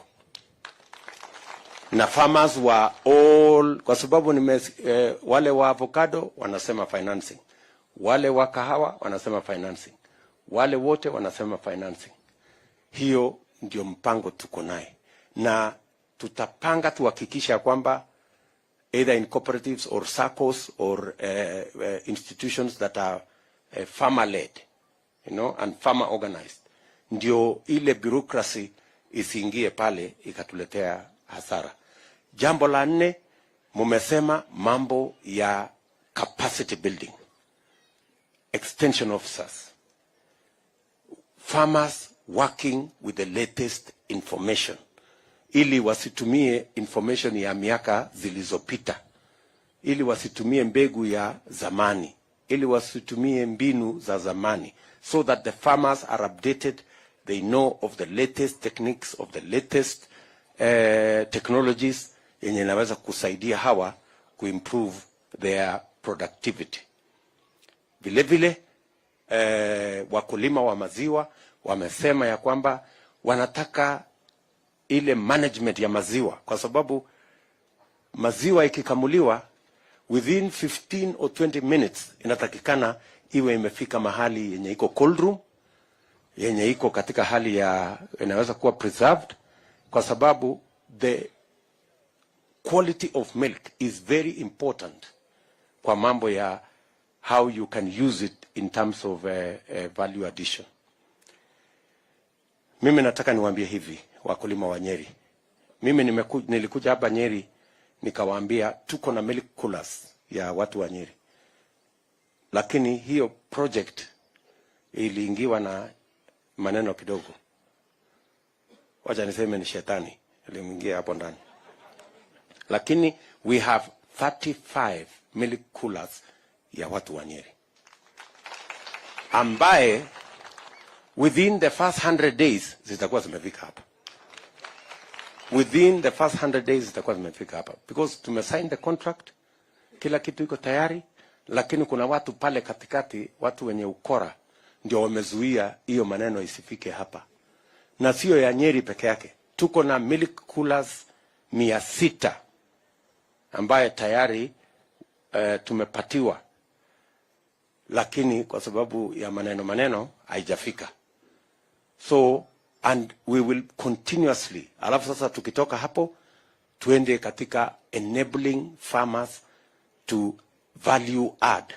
Kila mkulima mwanze kuongeza dhamana, kwa sababu soko ya maziwa katika Afrika, mimi nataka niwaambie, soko ya maziwa katika Afrika, hii dunia yote, in fact ndio mjue, in Africa, Kenya ndio iko na ng'ombe ya maziwa nyingi sana, more than any other country in Kenya, in Africa. Ni mnanielewa? Tunapata lita bilioni 5 kila mwaka. Kwa hiyo lita bilioni 5 on average, ng'ombe ambazo tuko nazo inatoa kilo 3, kilo 4. Lakini tunaweza kuongeza kutoka kilo 3 mpaka kilo 20. Which means we can double the amount of milk that we produce in Kenya just by making sure, doing what ule mama alituambia hapa, ya kwamba to manage the cost of feed. The cost of feed. Nyinyi mnajua shida ya the cost of feed. We have thought through it with my economic team. Feed, shida yake kubwa ni kwamba tuna import soya, tuna import sunflower. Hata mimi kwa shamba yangu na import sunflower, na import soya kutoka Malawi. Na hiyo soya na hii vitu yote ambayo tunatumia, including all the other feeds that are used, hata ile ya kuku, tuna import, we can grow in Kenya. And we can actually save a lot of money by growing it in Kenya. And we have already identified the areas where we are going to increase the production of sunflower, the production of oil crops, actually, in general. Hii oil crops yote, tuna import edible oil ya bilioni 80 kila mwaka.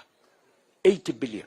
Ambaye ni pesa tunaweza kusave tukiwacha, tukiwasaidia wakulima wetu katika sehemu zingine waweze kuzalisha oil crops pamoja na cotton seed, pamoja na nini.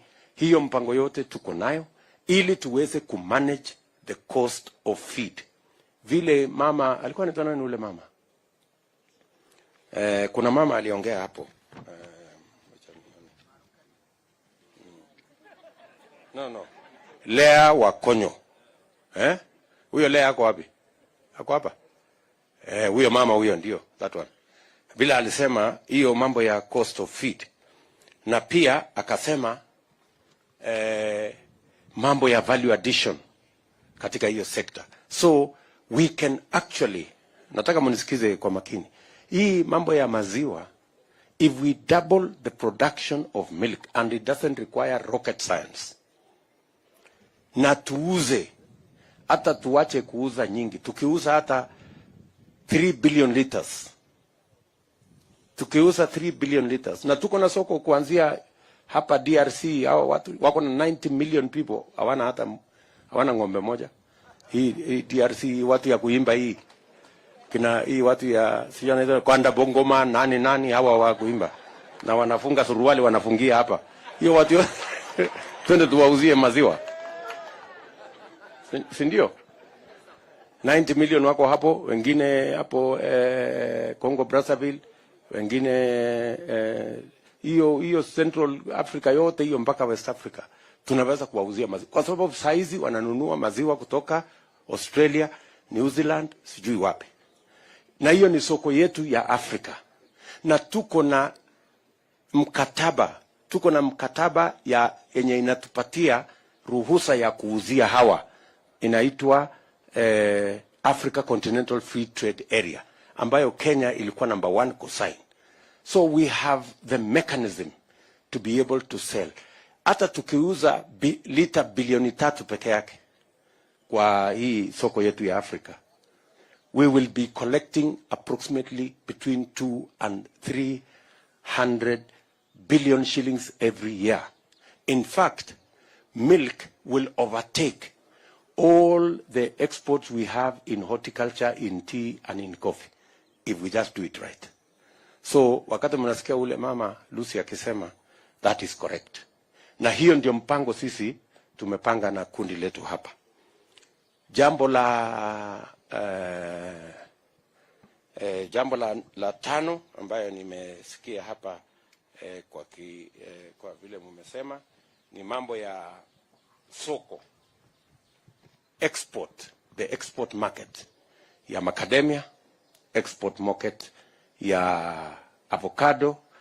Hiyo export market yote ya hiyo area lazima tutumie what we now call our embassies of economic diplomacy. Diplomacy si ile ya Cold War ya zamani. Diplomacy ya saizi ni diplomacy ya biashara. Tuko na soko, kwa mfano, wacha mimi niwaeleze. Tuko na soko China ya watu 1.6 billion. Si ndio? Pale nyuma tulikuwa tumekubaliana na rais ya kwamba hii soko ya China lazima tufungue. Na there is a reason why hiyo soko lazima tufungue. Hata tuwe na ambassador sio mmoja, tutafute ambassador 3 waende wakae China. Kazi yao ni kutafuta soko ya mali yetu ya Wakenya. Pale China mimi mwenyewe nimeenda. Avocado moja, ile huyu jamaa ndugu yangu alikuwa ananiambia, ule rafiki yangu alikuwa nani, 20 shillings. Ule mtu William Bwana Kivinji, avocado moja ile bwana Kidhinji hapa anauza 20 shillings. China hiyo avocado moja ni shilingi 150. Yes.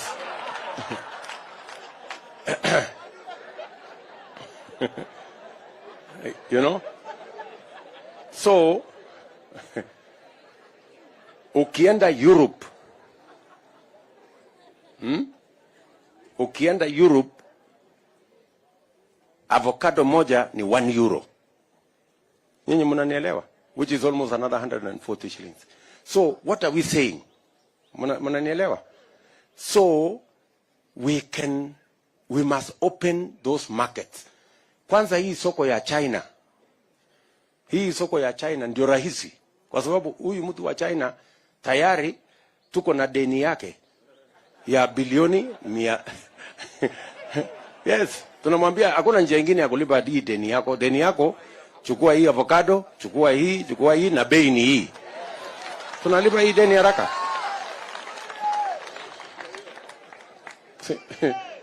Sini namna hiyo. Kwani makosa iko wapi?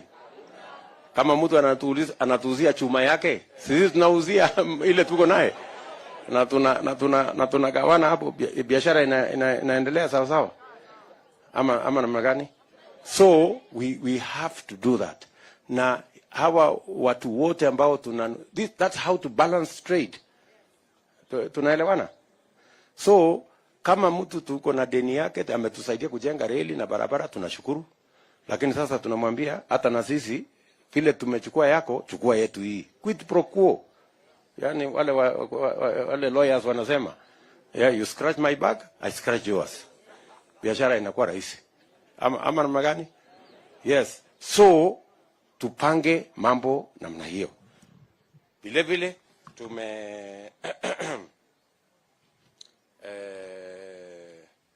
mambo ya sako. Na nimeshukuru kuna muungwana mmoja hapa amesema mambo ya sako tuanze kupanga. Tumesema tunataka kila mfanyabiashara, hawa wafanyabiashara wote wameongea hapa, wa saloon, wa kinyosi, wa beba, wa matatu, wa bodaboda, wale wa mama wa soko, mmesema juu ya soko ya hapa Karatina, soko ya hapa Nyeri, soko ya kila mahali, soko ya mama mboga. Sisi tayari tumesema hivi.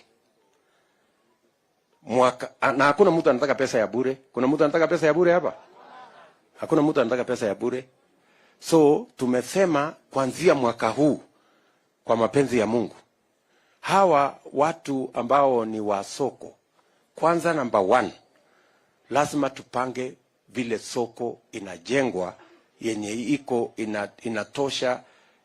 Unajenga soko Karatina, unajenga soko the next market, unajenga so that tupate nafasi nyingi ya mahali watu wanafanya biashara. Watu wasifanye biashara barabarani, wasiuze barabarani, wasiuze kwa mahali ambapo hapafai.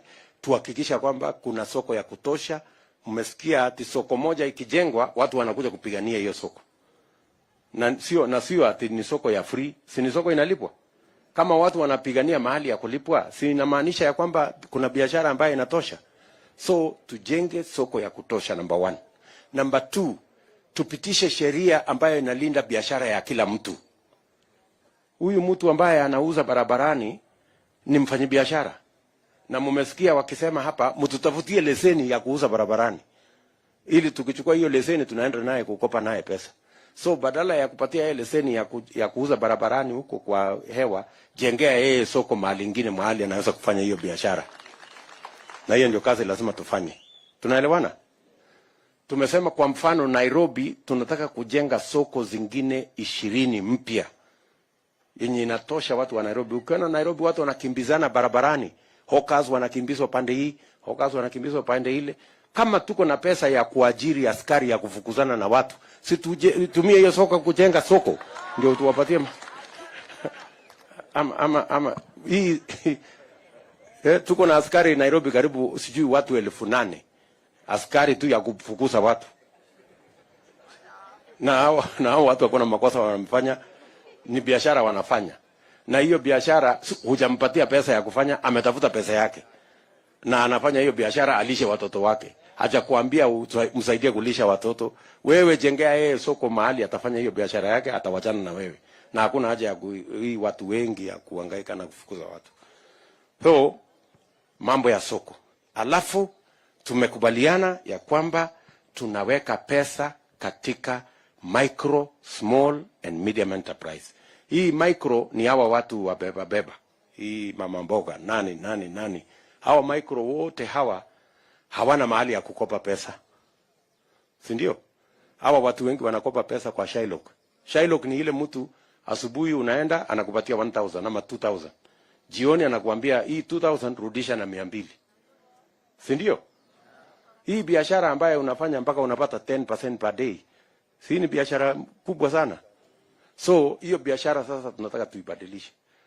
Tulete pesa kwa sako ya soko.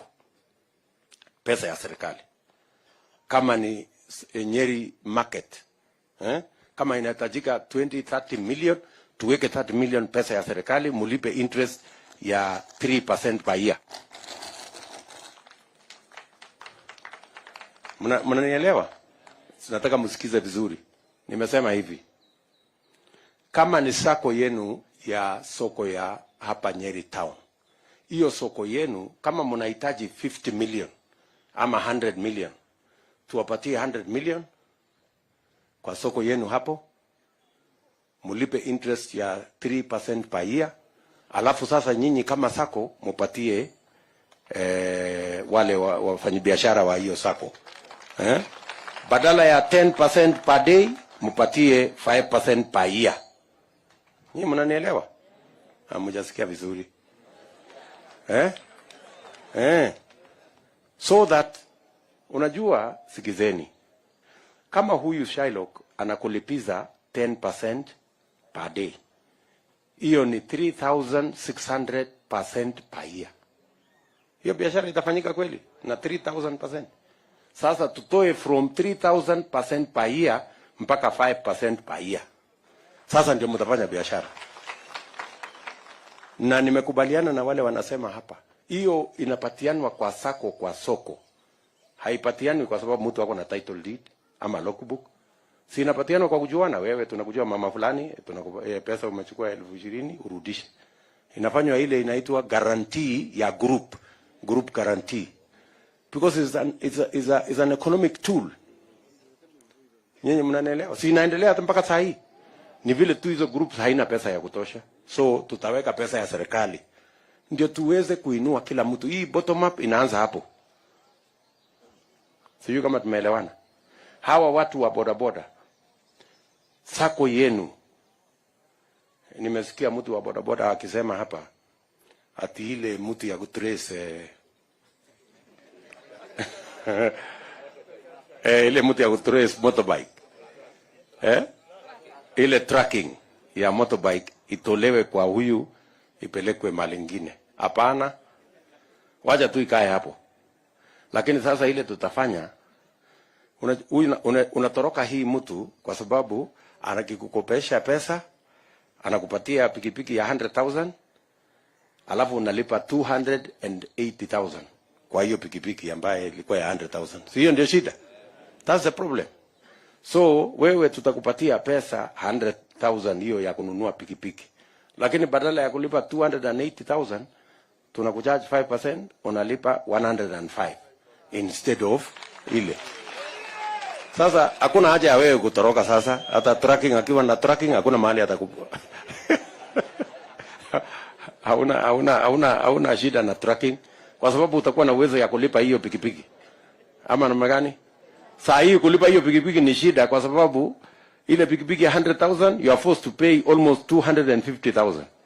Si ndio boss ule jamaa aliongea hapo vizuri. So tutapanga namna hiyo. Na hiyo ingine na hiyo ingine na hiyo ingine financing. So we will sort out this financing problem katika biashara zote. Hakuna vile biashara inaweza kufanyika na interest ya 20%. It doesn't matter what business you're doing. Tunaelewana? So we must make it possible for people to borrow money at rates that are reasonable. And that is our commitment.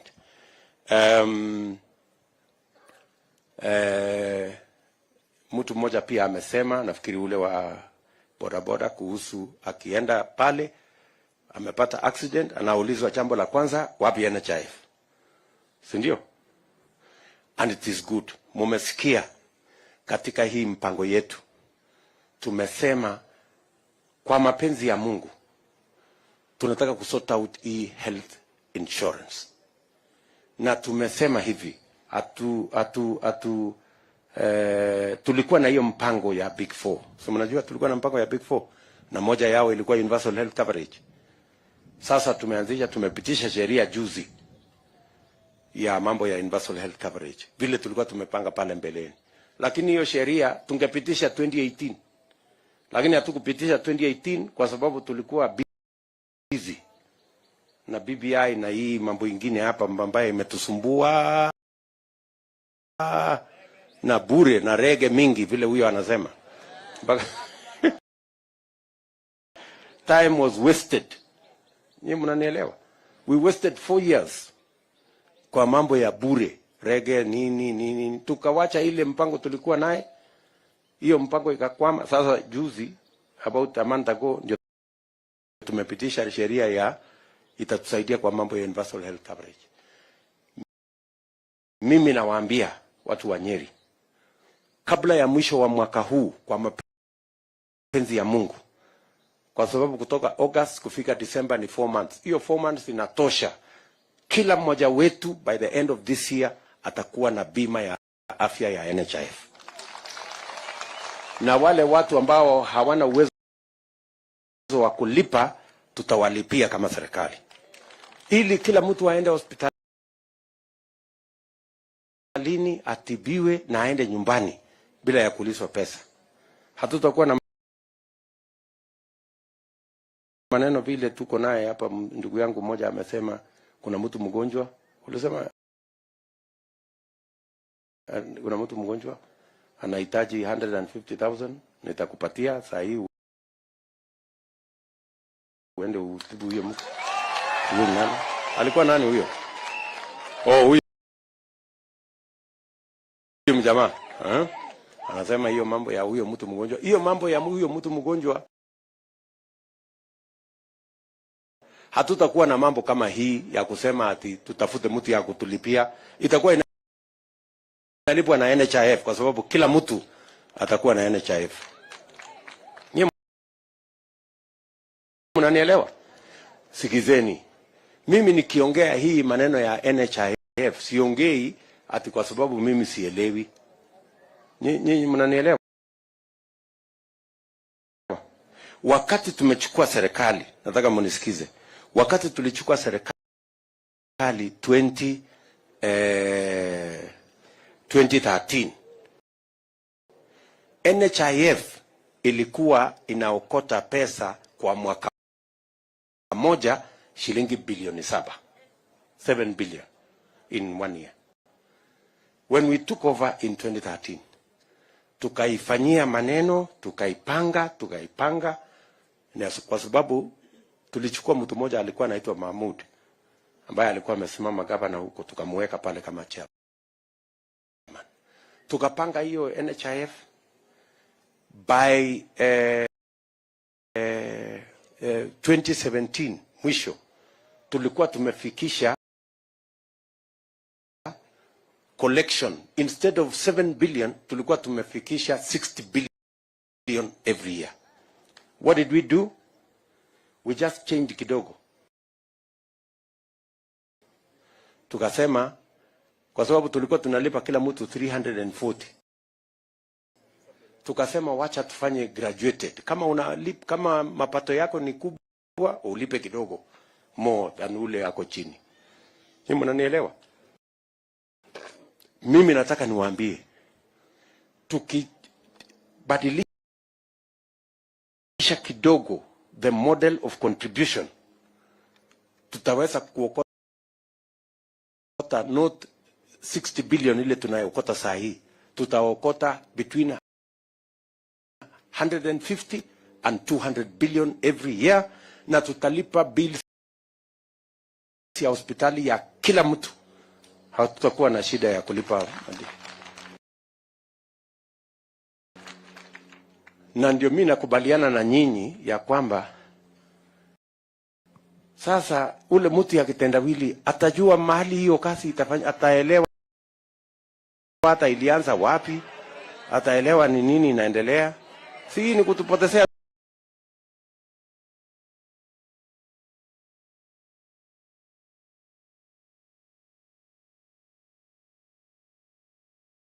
wakati na kuturudisha nyuma, na sio kwa ubaya. Ni vile tu hajui hata inaanzia wapi, hajui inaenda wapi.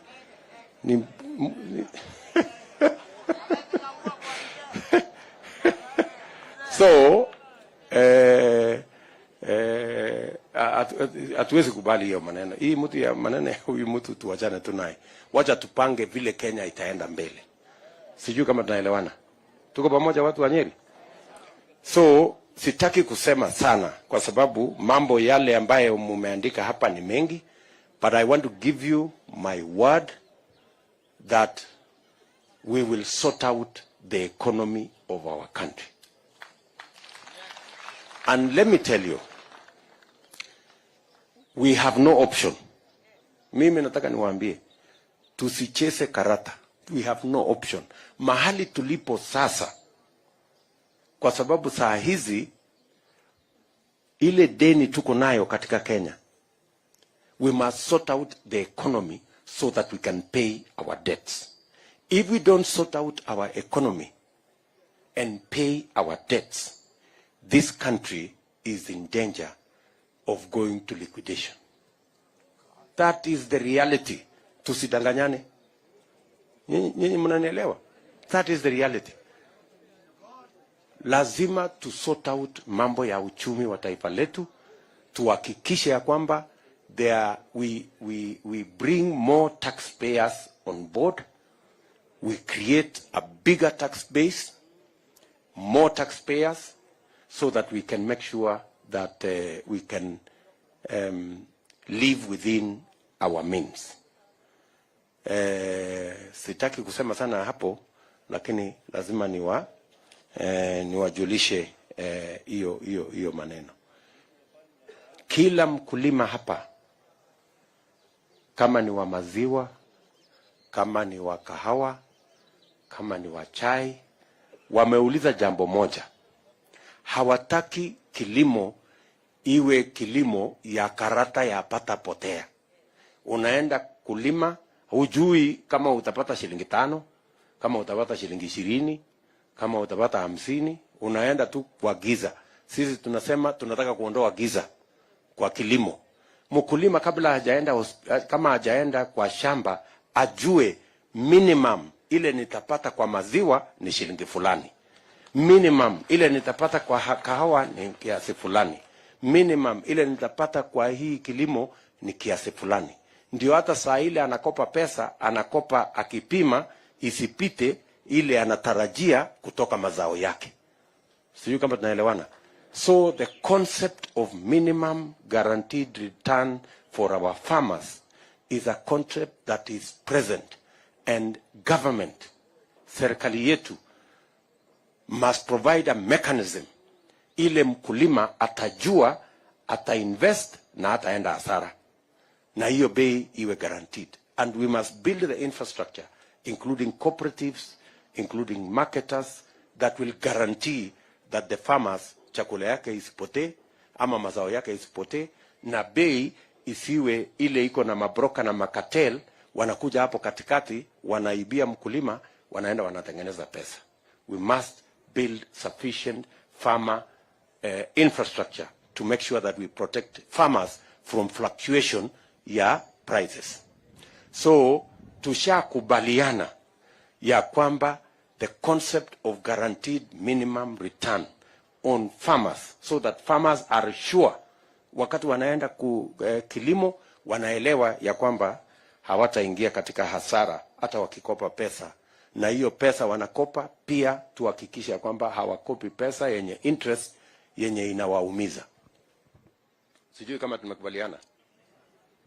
Watu wa Nyeri tumekubaliana. So mimi nataka nishukuru sana kwa kunisikiza. Najua bado kuna mambo mengi sijajibu hapa, lakini I want to give you my assurance. I have recorded them. My team here, hakuna kazi nyingine walikuja kufanya hii recording, so that we make sure that we capture the priorities of the people of Nyeri County, and we will reduce them into a document which is going to form a charter that will be signed between us and the people of Nyeri as minimums that we must deliver as a government. Tumekubaliana? So maneno ni hiyo. Najua masaa imesonga, lakini nilikuwa nataka niketi chini hapa mwenyewe nisikie ile mnasema, kwa sababu hii ndio njia mpya ya siasa ambayo tunataka tukienda mbele. Nataka pia niwaambie ya kwamba kwa mapenzi ya Mungu, mkitupatia hii serikali, kila mwaka tutarudi hapa Nyeri na tufanye mkutano kama hii. Every year tukuje tuketi, stakeholders wakuja waseme hii iko sawa, hii bado, mpaka tukubaliane ya kwamba mambo yale yanahusu mwananchi wa kawaida tusiongee tu hewani, na isiwe siasa, iwe ni mambo ambayo tutatumia kubadilisha nchi yetu. Na najua mmesema kuhusu mambo yetu ya dams. Mambo ya dams tulikuwa nayo katika manifesto ya Jubilee. Ukifungua manifesto ya Jubilee, tuliweka hapo orodha ya dams 57 ambayo ilikuwa inafaa tutekeleze kwa kujenga. Lakini kuna maneno ilitokea hapo ya siasa, sio maneno mengine ya siasa tu, siasa kidogo hapo ndio imekwamisha hiyo mambo yote. Lakini Mungu ametujalia, ya, kwa sababu unajua kuna maneno mimi siwezi sema kwa sababu ya mambo ya dunia hii, so tuwache tu hiyo hapo. Ni mzuri, Mungu ametupatia uhai na Mungu ametupatia nafasi, na tunajua ya kwamba tutatengeneza hii serikali ya mwaka huu kwa mapenzi ya Mungu, ndio tuweze kutekeleza yale ya muhimu kwa wananchi wa taifa letu la Kenya. Wale ambao wanaongozwa na bwana Kitendawili, nilikuwa nawauliza jana, sasa nyinyi mumeshindwa kuendesha upinzani. Upinzani is the easiest thing to run is the opposition. Una criticize, unapiga kelele, nini, unaenda nyumbani. Sasa kama nyinyi mmeshindwa kuendesha upinzani, mtajua kweli kuendesha serikali? Mtajua vile ya kupanga mpaka ikue anything? Na sasa nyinyi hamuna track record ya kupanga anything. Hakuna kitu mmepanga ikafanyika. Sasa nyinyi mnatuambia saa hii miaka ndio hiyo karibu inafika huko ikielekea 80. Saa hii ndio mtajua kupanga? Hapa nyuma yote hakuna kitu mmepanga mpaka imetimia. So msijali na hawa. Mimi nawauliza kwa unyenyekevu, tuko na nafasi ya kutengeneza serikali ambayo tutajenga pamoja na Wakenya wote, kutoka chini twende juu. All of us tukiwa pamoja. So mimi nawashukuru sana kwa kunisikiza, na pia nimechukua muda pia kuwasikiza, and that is the listening we are going to do in every county. Na kabla tukisha kuwa na candidate wa rais, na candidate wa governor, na candidate wa MCA, na candidate wa mbunge wa hii chama yetu ya UDA, sasa tutaketi chini, mkataba itakuwa tayari. Sisi wote kama watu ambao tunaomba kura zenu, tutaweka sahihi hiyo mkataba na nyinyi, ndio so that you can hold us to account and you can make us deliver on what we have agreed between you as the electorate and as the people of this county, and those of us who are seeking positions of responsibility in government and be able to be to deliver. So asanteni sana, wacha niseme kuzidi hapo, na watakia baraka ya Mungu, na washukuru kwa kunikaribisha hapa Nyeri kwa mara nyingine tena, na mnajua mimi ni mtu wa kurudi na kurudi, si ndio? Mimi ni mtu wa hapa, kila wakati mimi nakuja hapa kwa sababu mimi najua ndogo ni Makinya, si ndio? Mimi naelewa hapo kabisa. Eh?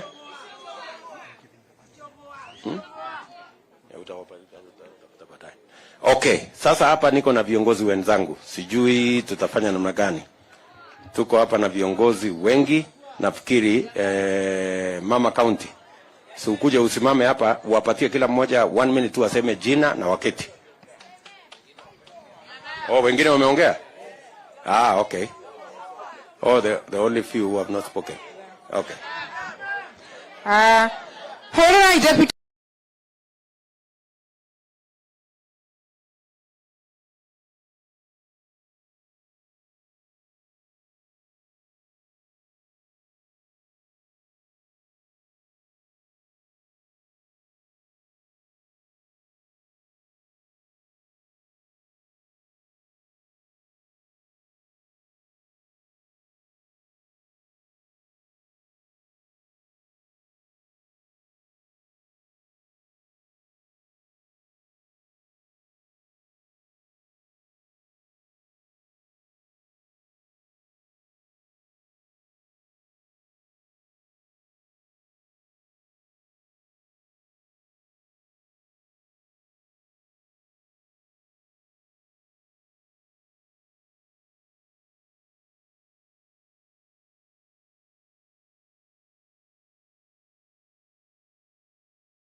I was born in eastern part of India, a state called Odisha, in 1965.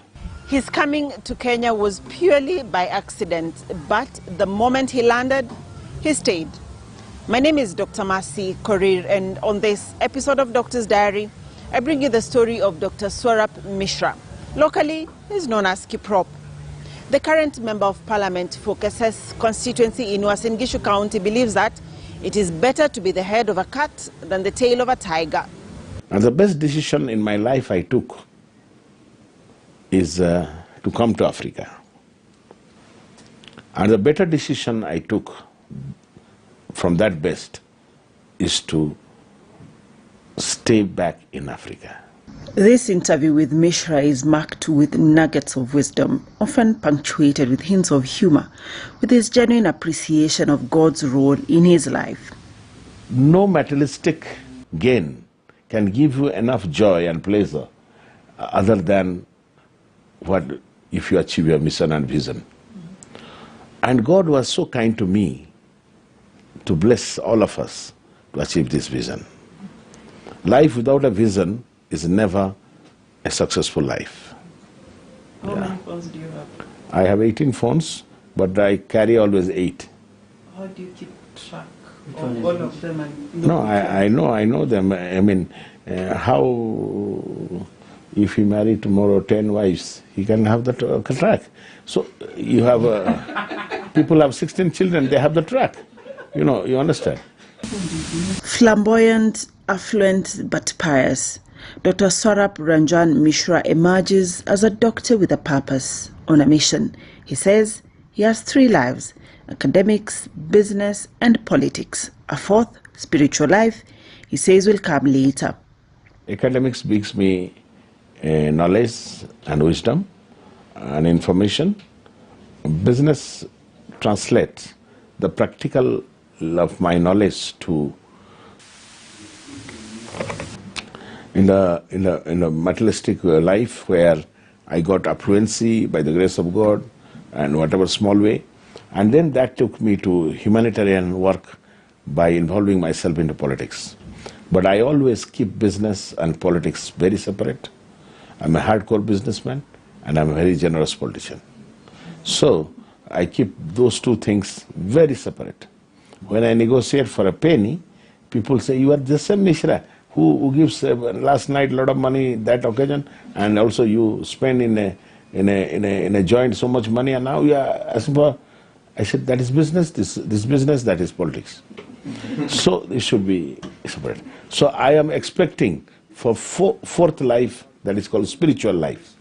That is the last life. I don't know when I'll die, but the spiritual life will give us a lot of blessings, as our all religion preaches the same, and God is one, that maybe we try for heaven. More than 200 suits, 1,000 pairs of shoes, expensive watches, 2,000 ties, good cars and parties. Mishra says he loves life with color. But his Kenyan story is started from a humble beginning, far from the opulence that you see dot his life and fuel his lifestyle. When I came, first 6 months, me and my wife has no car in Kenya. So I used to go for buy boga and whatever in Eldoret town by 5 kilometers walking on the road and holding those bogas and cuckoos to go back. So we struggled a lot. But one thing is there. I never knew that how many cars I'll get, but God has given enough. But I request 2 things. Don't discriminate and don't compare. We always discriminate people below us and we compare people above us. Nobody's above us, nobody's below us. We are all same level and we need each other in the eyes of God. Only big man is God. I never moved to politics. I just joined politics because I was doing politics before politics. How? What is politics? Discussing politics. I was the first Indian. People used to see how this Indian doctor, Moindi, he can come to in the evening to so many joints and started, after some good beverage intake, he started talking about more than us, that these politics. He knows more politics than us. In Eldoret town. And when I used to go to Kericho or Nairobi or Kisii, I used to do same. So people used to, so I made many friends, number one. You see, I'm a natural lover of people, naturally. So when you love people, politics is inside you and it is not very far. Number two, I realized that politics is an opportunity, a platform where you can help people with recognition. But I used to do that in a small way or big way, whatever is my capacity. We used to call CSR, or we used to call humanity, or public PR, or what. So, however, when I joined politics, people thought it's a joke. And all my best friends, all my close, best well-wishers told me, they discouraged me how to change my decision. But when I won, things were different. Politics is a perception. Politics is your own confidence at your good work, what you do. And it is God and people who make you a leader. And if you are a leader, then join politics. If you are not a leader, please don't join. As a Member of Parliament since 2017, representing Kesses constituency in Uasin Gishu County, Dr. Mishra was a member of the National Assembly's Departmental Committee on Health as its Vice Chair. I have 5 bills. 2 are in advanced stage, very advanced. 3 are ongoing. I had so many questions and so many motions. As a Vice Chairman of the Health Committee, Vice Chairman, I learned a lot and we contributed a lot and we did a lot of reforms in health sector, in the particular NHIF, Kenya Medical Supplies, Medical Practice and Dentist Board, Pharmacy Provision Board, and also KMTC. A lot of work we did. He has embraced his Kalenjin name, Kiprop Arap Chelule. I asked him why Kiprop. They called me in one of the Madaraka Day, and Dada Hussain, governor, now CS, he was the DC, and Kipkania was the OCPD. And they said a car for me. So I thought, why all this with the Askari? They're sending. That time, no cell phone. So I thought I did a mistake or a patient died or why. They want to arrest me or what. So it was next time Madaraka Day, they gave me honor in Cabinet. So Muse Bultu asked me when he was born, because he could not communicate in English. He was President Moi's age-mate and a very close friend with Philemon Chelagat. So Muse, I said, I born in Rain. He gave my name Kiprop. While he comes from a caste and family of doctors, from his grandfather who was a herbalist and his father a pharmacist, Mishra's children opted to do something different, seeing the lives of their doctor parents. His daughter is pursuing law while his son is in finance. They said, Papa, you are a doctor, you are not practicing. Mommy is always in theatre, so we don't want to go there. Let us go to other practice. So we can't force. And we parents should not interfere with the choice of the career of our children. His wife's Dr. Pallavi Mishra and his career started in the late 90s in Eldoret, Kenya. The two of them came to Kenya with nothing but their skills and hope for success. When I got lectureship in Moi University as a first salary holder I got so excited because teaching is a profession where you learn every day. And teaching a profession, you upgrade your professional caliber, skills, and knowledge and information. I also, as a person, to move around the world with a lot of talks, scientific talks, taking part in conferences, I remember I was the youngest chair in the World Congress of Gynecology, FIGO, in 2000 in the States, in Washington, D.C. However, so it was a lot of achievement. This was Mishra's first assignment in Kenya, a job he says he enjoyed because it gave him an opportunity to travel to 32 countries in all continents except Australia. I did private practice and I made some good amount of small money at that time. A very nice life because we were both young, and unexpectedly the money was very good for us, for me particularly. So I enjoyed my life, yes. And that attracted me to start a business. Because after 6-7 years, I become bored with the same day clinical practice, waking up in the night, going for emergencies in the day, same. But my strategy was very good to go into the society, community, to do the free health camps, to do some free jobs. And in my outpatient, I never charged money, by the way. My outpatient was free. So I used to see 100, 150 patients every day. And then I used to have so many procedures, and I reduced the price and make decent money. But Dr. Swarup Mishra's journey started in Odisha, India, where he was born 57 years ago. It is in India that he earns his degrees in medicine and kicks off his industrious journey as a doctor. Later on, with his wife Pallavi, they moved to Dublin, Ireland to further their careers in obstetrics and gynecology. And then we are supposed to go to Melbourne to Royal Free Hospital, this is called Mercy Hospital for Women's in Melbourne University. So we got an opportunity that time to work with and under Professor Peter Maher.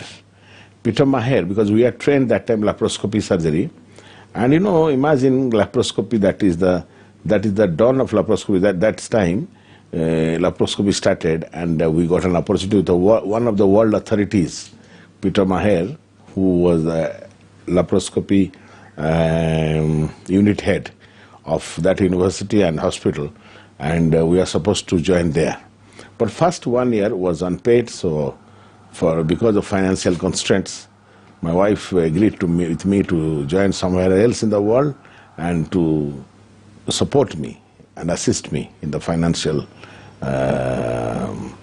assistance. However, so on that journey, she got a job in Eldoret, in Kenya, and due to some reasons, my joining in Australia got delayed.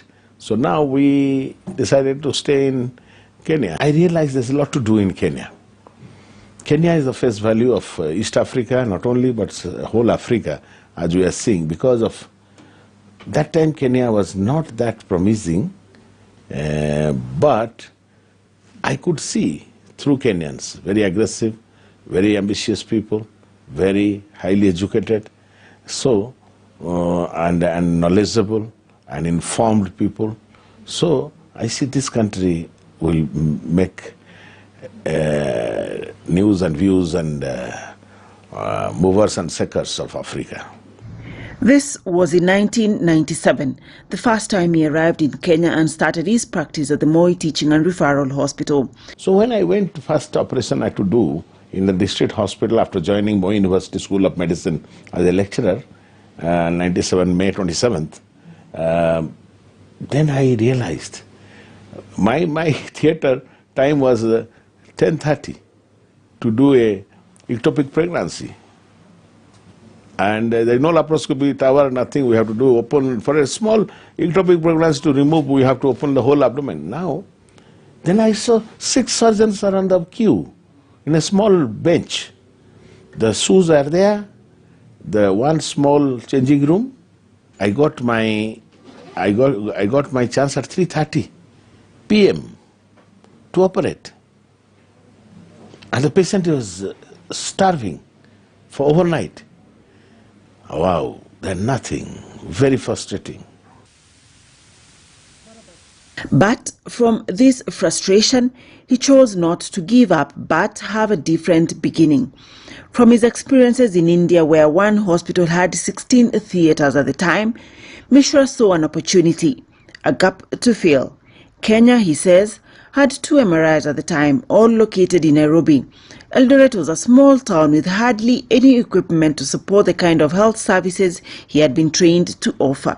Then I realized it's better to become a head of a cat rather than tail of a tiger. So we decided to stay in Kenya and to see how, because my small age, I was very young, but young and very ambitious. But that time, my small experience in Asia, to India and then Europe, made me ask several questions about Africa and Kenya. Why not my Africa? Why not? You know, that time, Eldoret town was nothing. He went to Germany to advance his skills in laparoscopy and in vitro fertilization, IVF. Determined to start a department to offer IVF services, though it is something that is not yet happening in public sector. It never succeeded anywhere in the world. How come? Except America, even India.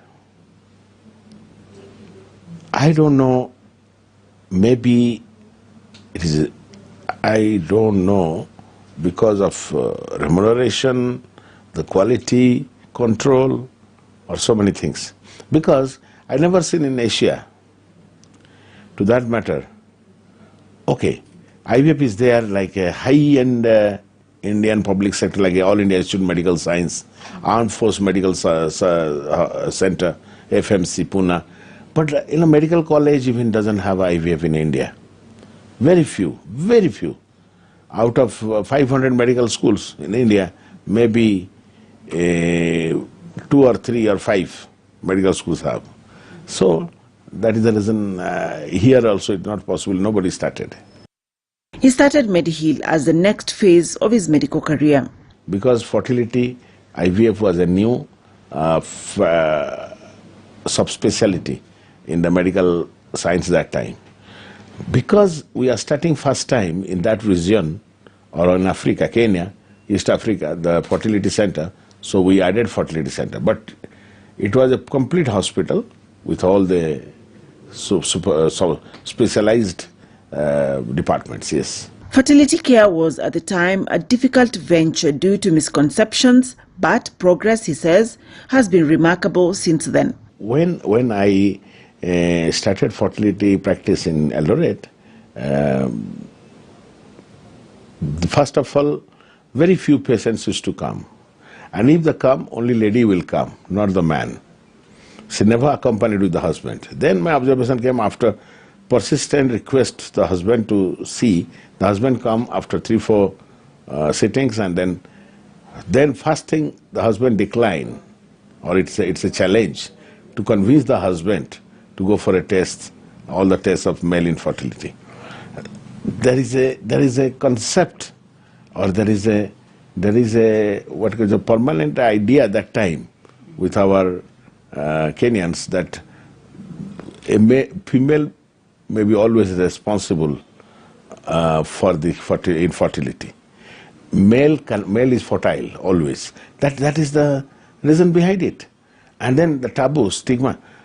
Listen, the many marriages I have seen, just because of infertility, extra marriage, extramarital affair, extra wives, because of this infertility. But imagine, you know, there is so many times male is infertile and they cannot get justice, even from multiple marriage, because he is responsible for the infertility. However, after 2-3 years or maximum 4 years, around 2002, 2003, this stigma is suddenly, it was disappearing. But today as we are talking, male is the first person to go for test. He had a simple plan: from huge numbers, reduce costs and be profitable. He listed his first pays for 150,000 shillings per month, but no bank would advance him any loan to start his hospital business. But my strategy was very good, to go into the society, community, to do the free health camps, to do some free jobs. And in my outpatient, I never charged money, by the way. My outpatient was free. So I used to see 100, 150 patients every day. And then I used to have so many procedures, and I reduced the price and make decent money. 18 years later, Mishra says he started with 40 members of staff, but is now at 1,800, 250 Indian expatriates and 14 units that make up Medihill Group. My dream and my vision to start Medihill is not commercial. It was to what I saw in Asia, what I saw in Europe, to implement in Africa. Because when I used to travel to India in aeroplane, more than 50% of the passengers used to be patients. Some of them, they are fractures, some of them, they are small disease. Knee replacement, now we are doing 15 minutes in Kenya. In Medihill, 20 minutes. My father came from India and replaced 2 knees and went back all the way. I mean, he came as a tourist, but then I said, no, you can replace this here. My own father, in Eldoret. He says that he relies on high turnover and to control costs, procuring directly from the manufacturers and having in-house well-salaried doctors in order to control the doctors' fees. So far, his low-cost, high-quality model seems to be bearing fruits. We are the first person to install MRI out of Nairobi. Our MRI was the 3rd MRI in the country those days. Now, 2006, the hospital, Nairobi, here in Nairobi, people used to charge 30,000 shilling per MRI, even now. But we charged 12,000 shilling. People said, Mishra is a crazy madman. How come there is no competition? Instead of 35, you are charging 12. Why? And the people won't travel, there is no expense, you can easily travel. I said, no.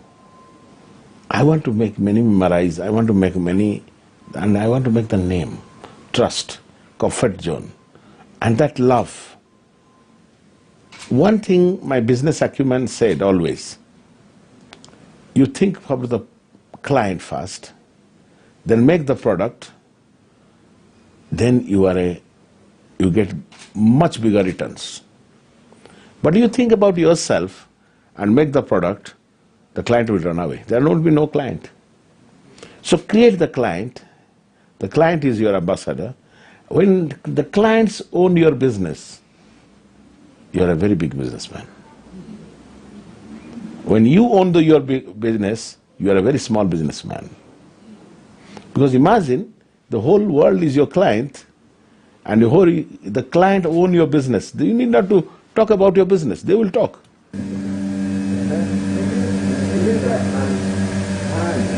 The founder-chairman of Medihill Group of Hospitals is an avid dairy farmer. From his beliefs and finding himself living with a Kalenjin community which values cows. He boasts of being one of Uasin Gishu's top dairy farmers and milk suppliers. If Mishra can come and see money here, why Mishra is... you don't ask me one question, Dr. Hari. Why I continue to stay here when India is a vibrant country? Why I'm saying? I'm getting more money here, surely. That is the truth, naked confession. Dr. Masi Korir for KTN News Doctor's Diary.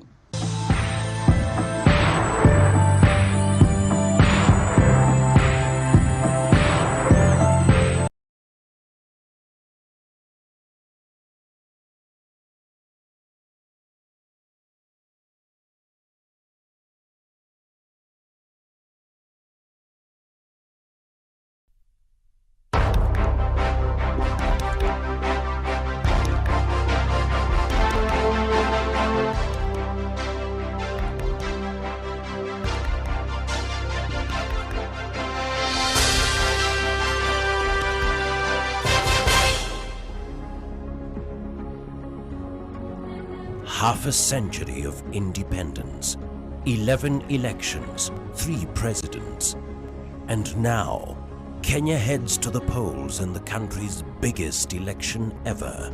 From the shores of the Indian Ocean to the peaks of Mount Kenya, the valleys of the Great Rift to the rainforest of the West, the vast arid plains of northern Kenya to the grasslands of the south. Right across the country, over 14 million voters will decide. Tonight, Martha Karua, Peter Kenneth, Uhuru Kenyatta, James Ole Kiapi, Musalia Mudavadi, and Raila Odinga interview for the country's top job in Kenya's first ever presidential debate. Who will emerge the first president of the Second Republic? Welcome to the Kenya Presidential Debate 2013. Your hosts, Linus Kaikai and Julie Gishuru.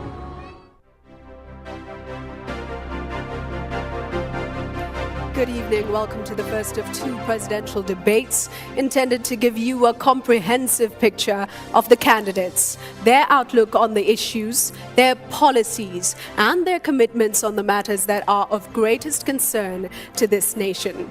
This debate has been organized by the Kenyan media and is coming to you live on all participating television and radio stations across the country. It is also streaming live online for the global audience. The next 2 hours are unprecedented in the history of Kenyan elections. For the first time ever, presidential candidates have together agreed to submit themselves to a debate on relevant issues and pertinent national issues. 8 of the presidential candidates are here tonight to debate each other before an audience. The audience will maintain silence throughout the debate, except a few moments from now, when we will put our hands together to welcome the 2013 presidential candidates one by one. Well, earlier, the Kenya Presidential Debates Steering Committee conducted a balloting session with the candidates to determine their order of entrance tonight and the podium position for each candidate. It's time now to welcome the presidential candidates, and tonight we begin with Mohamed Abdubadida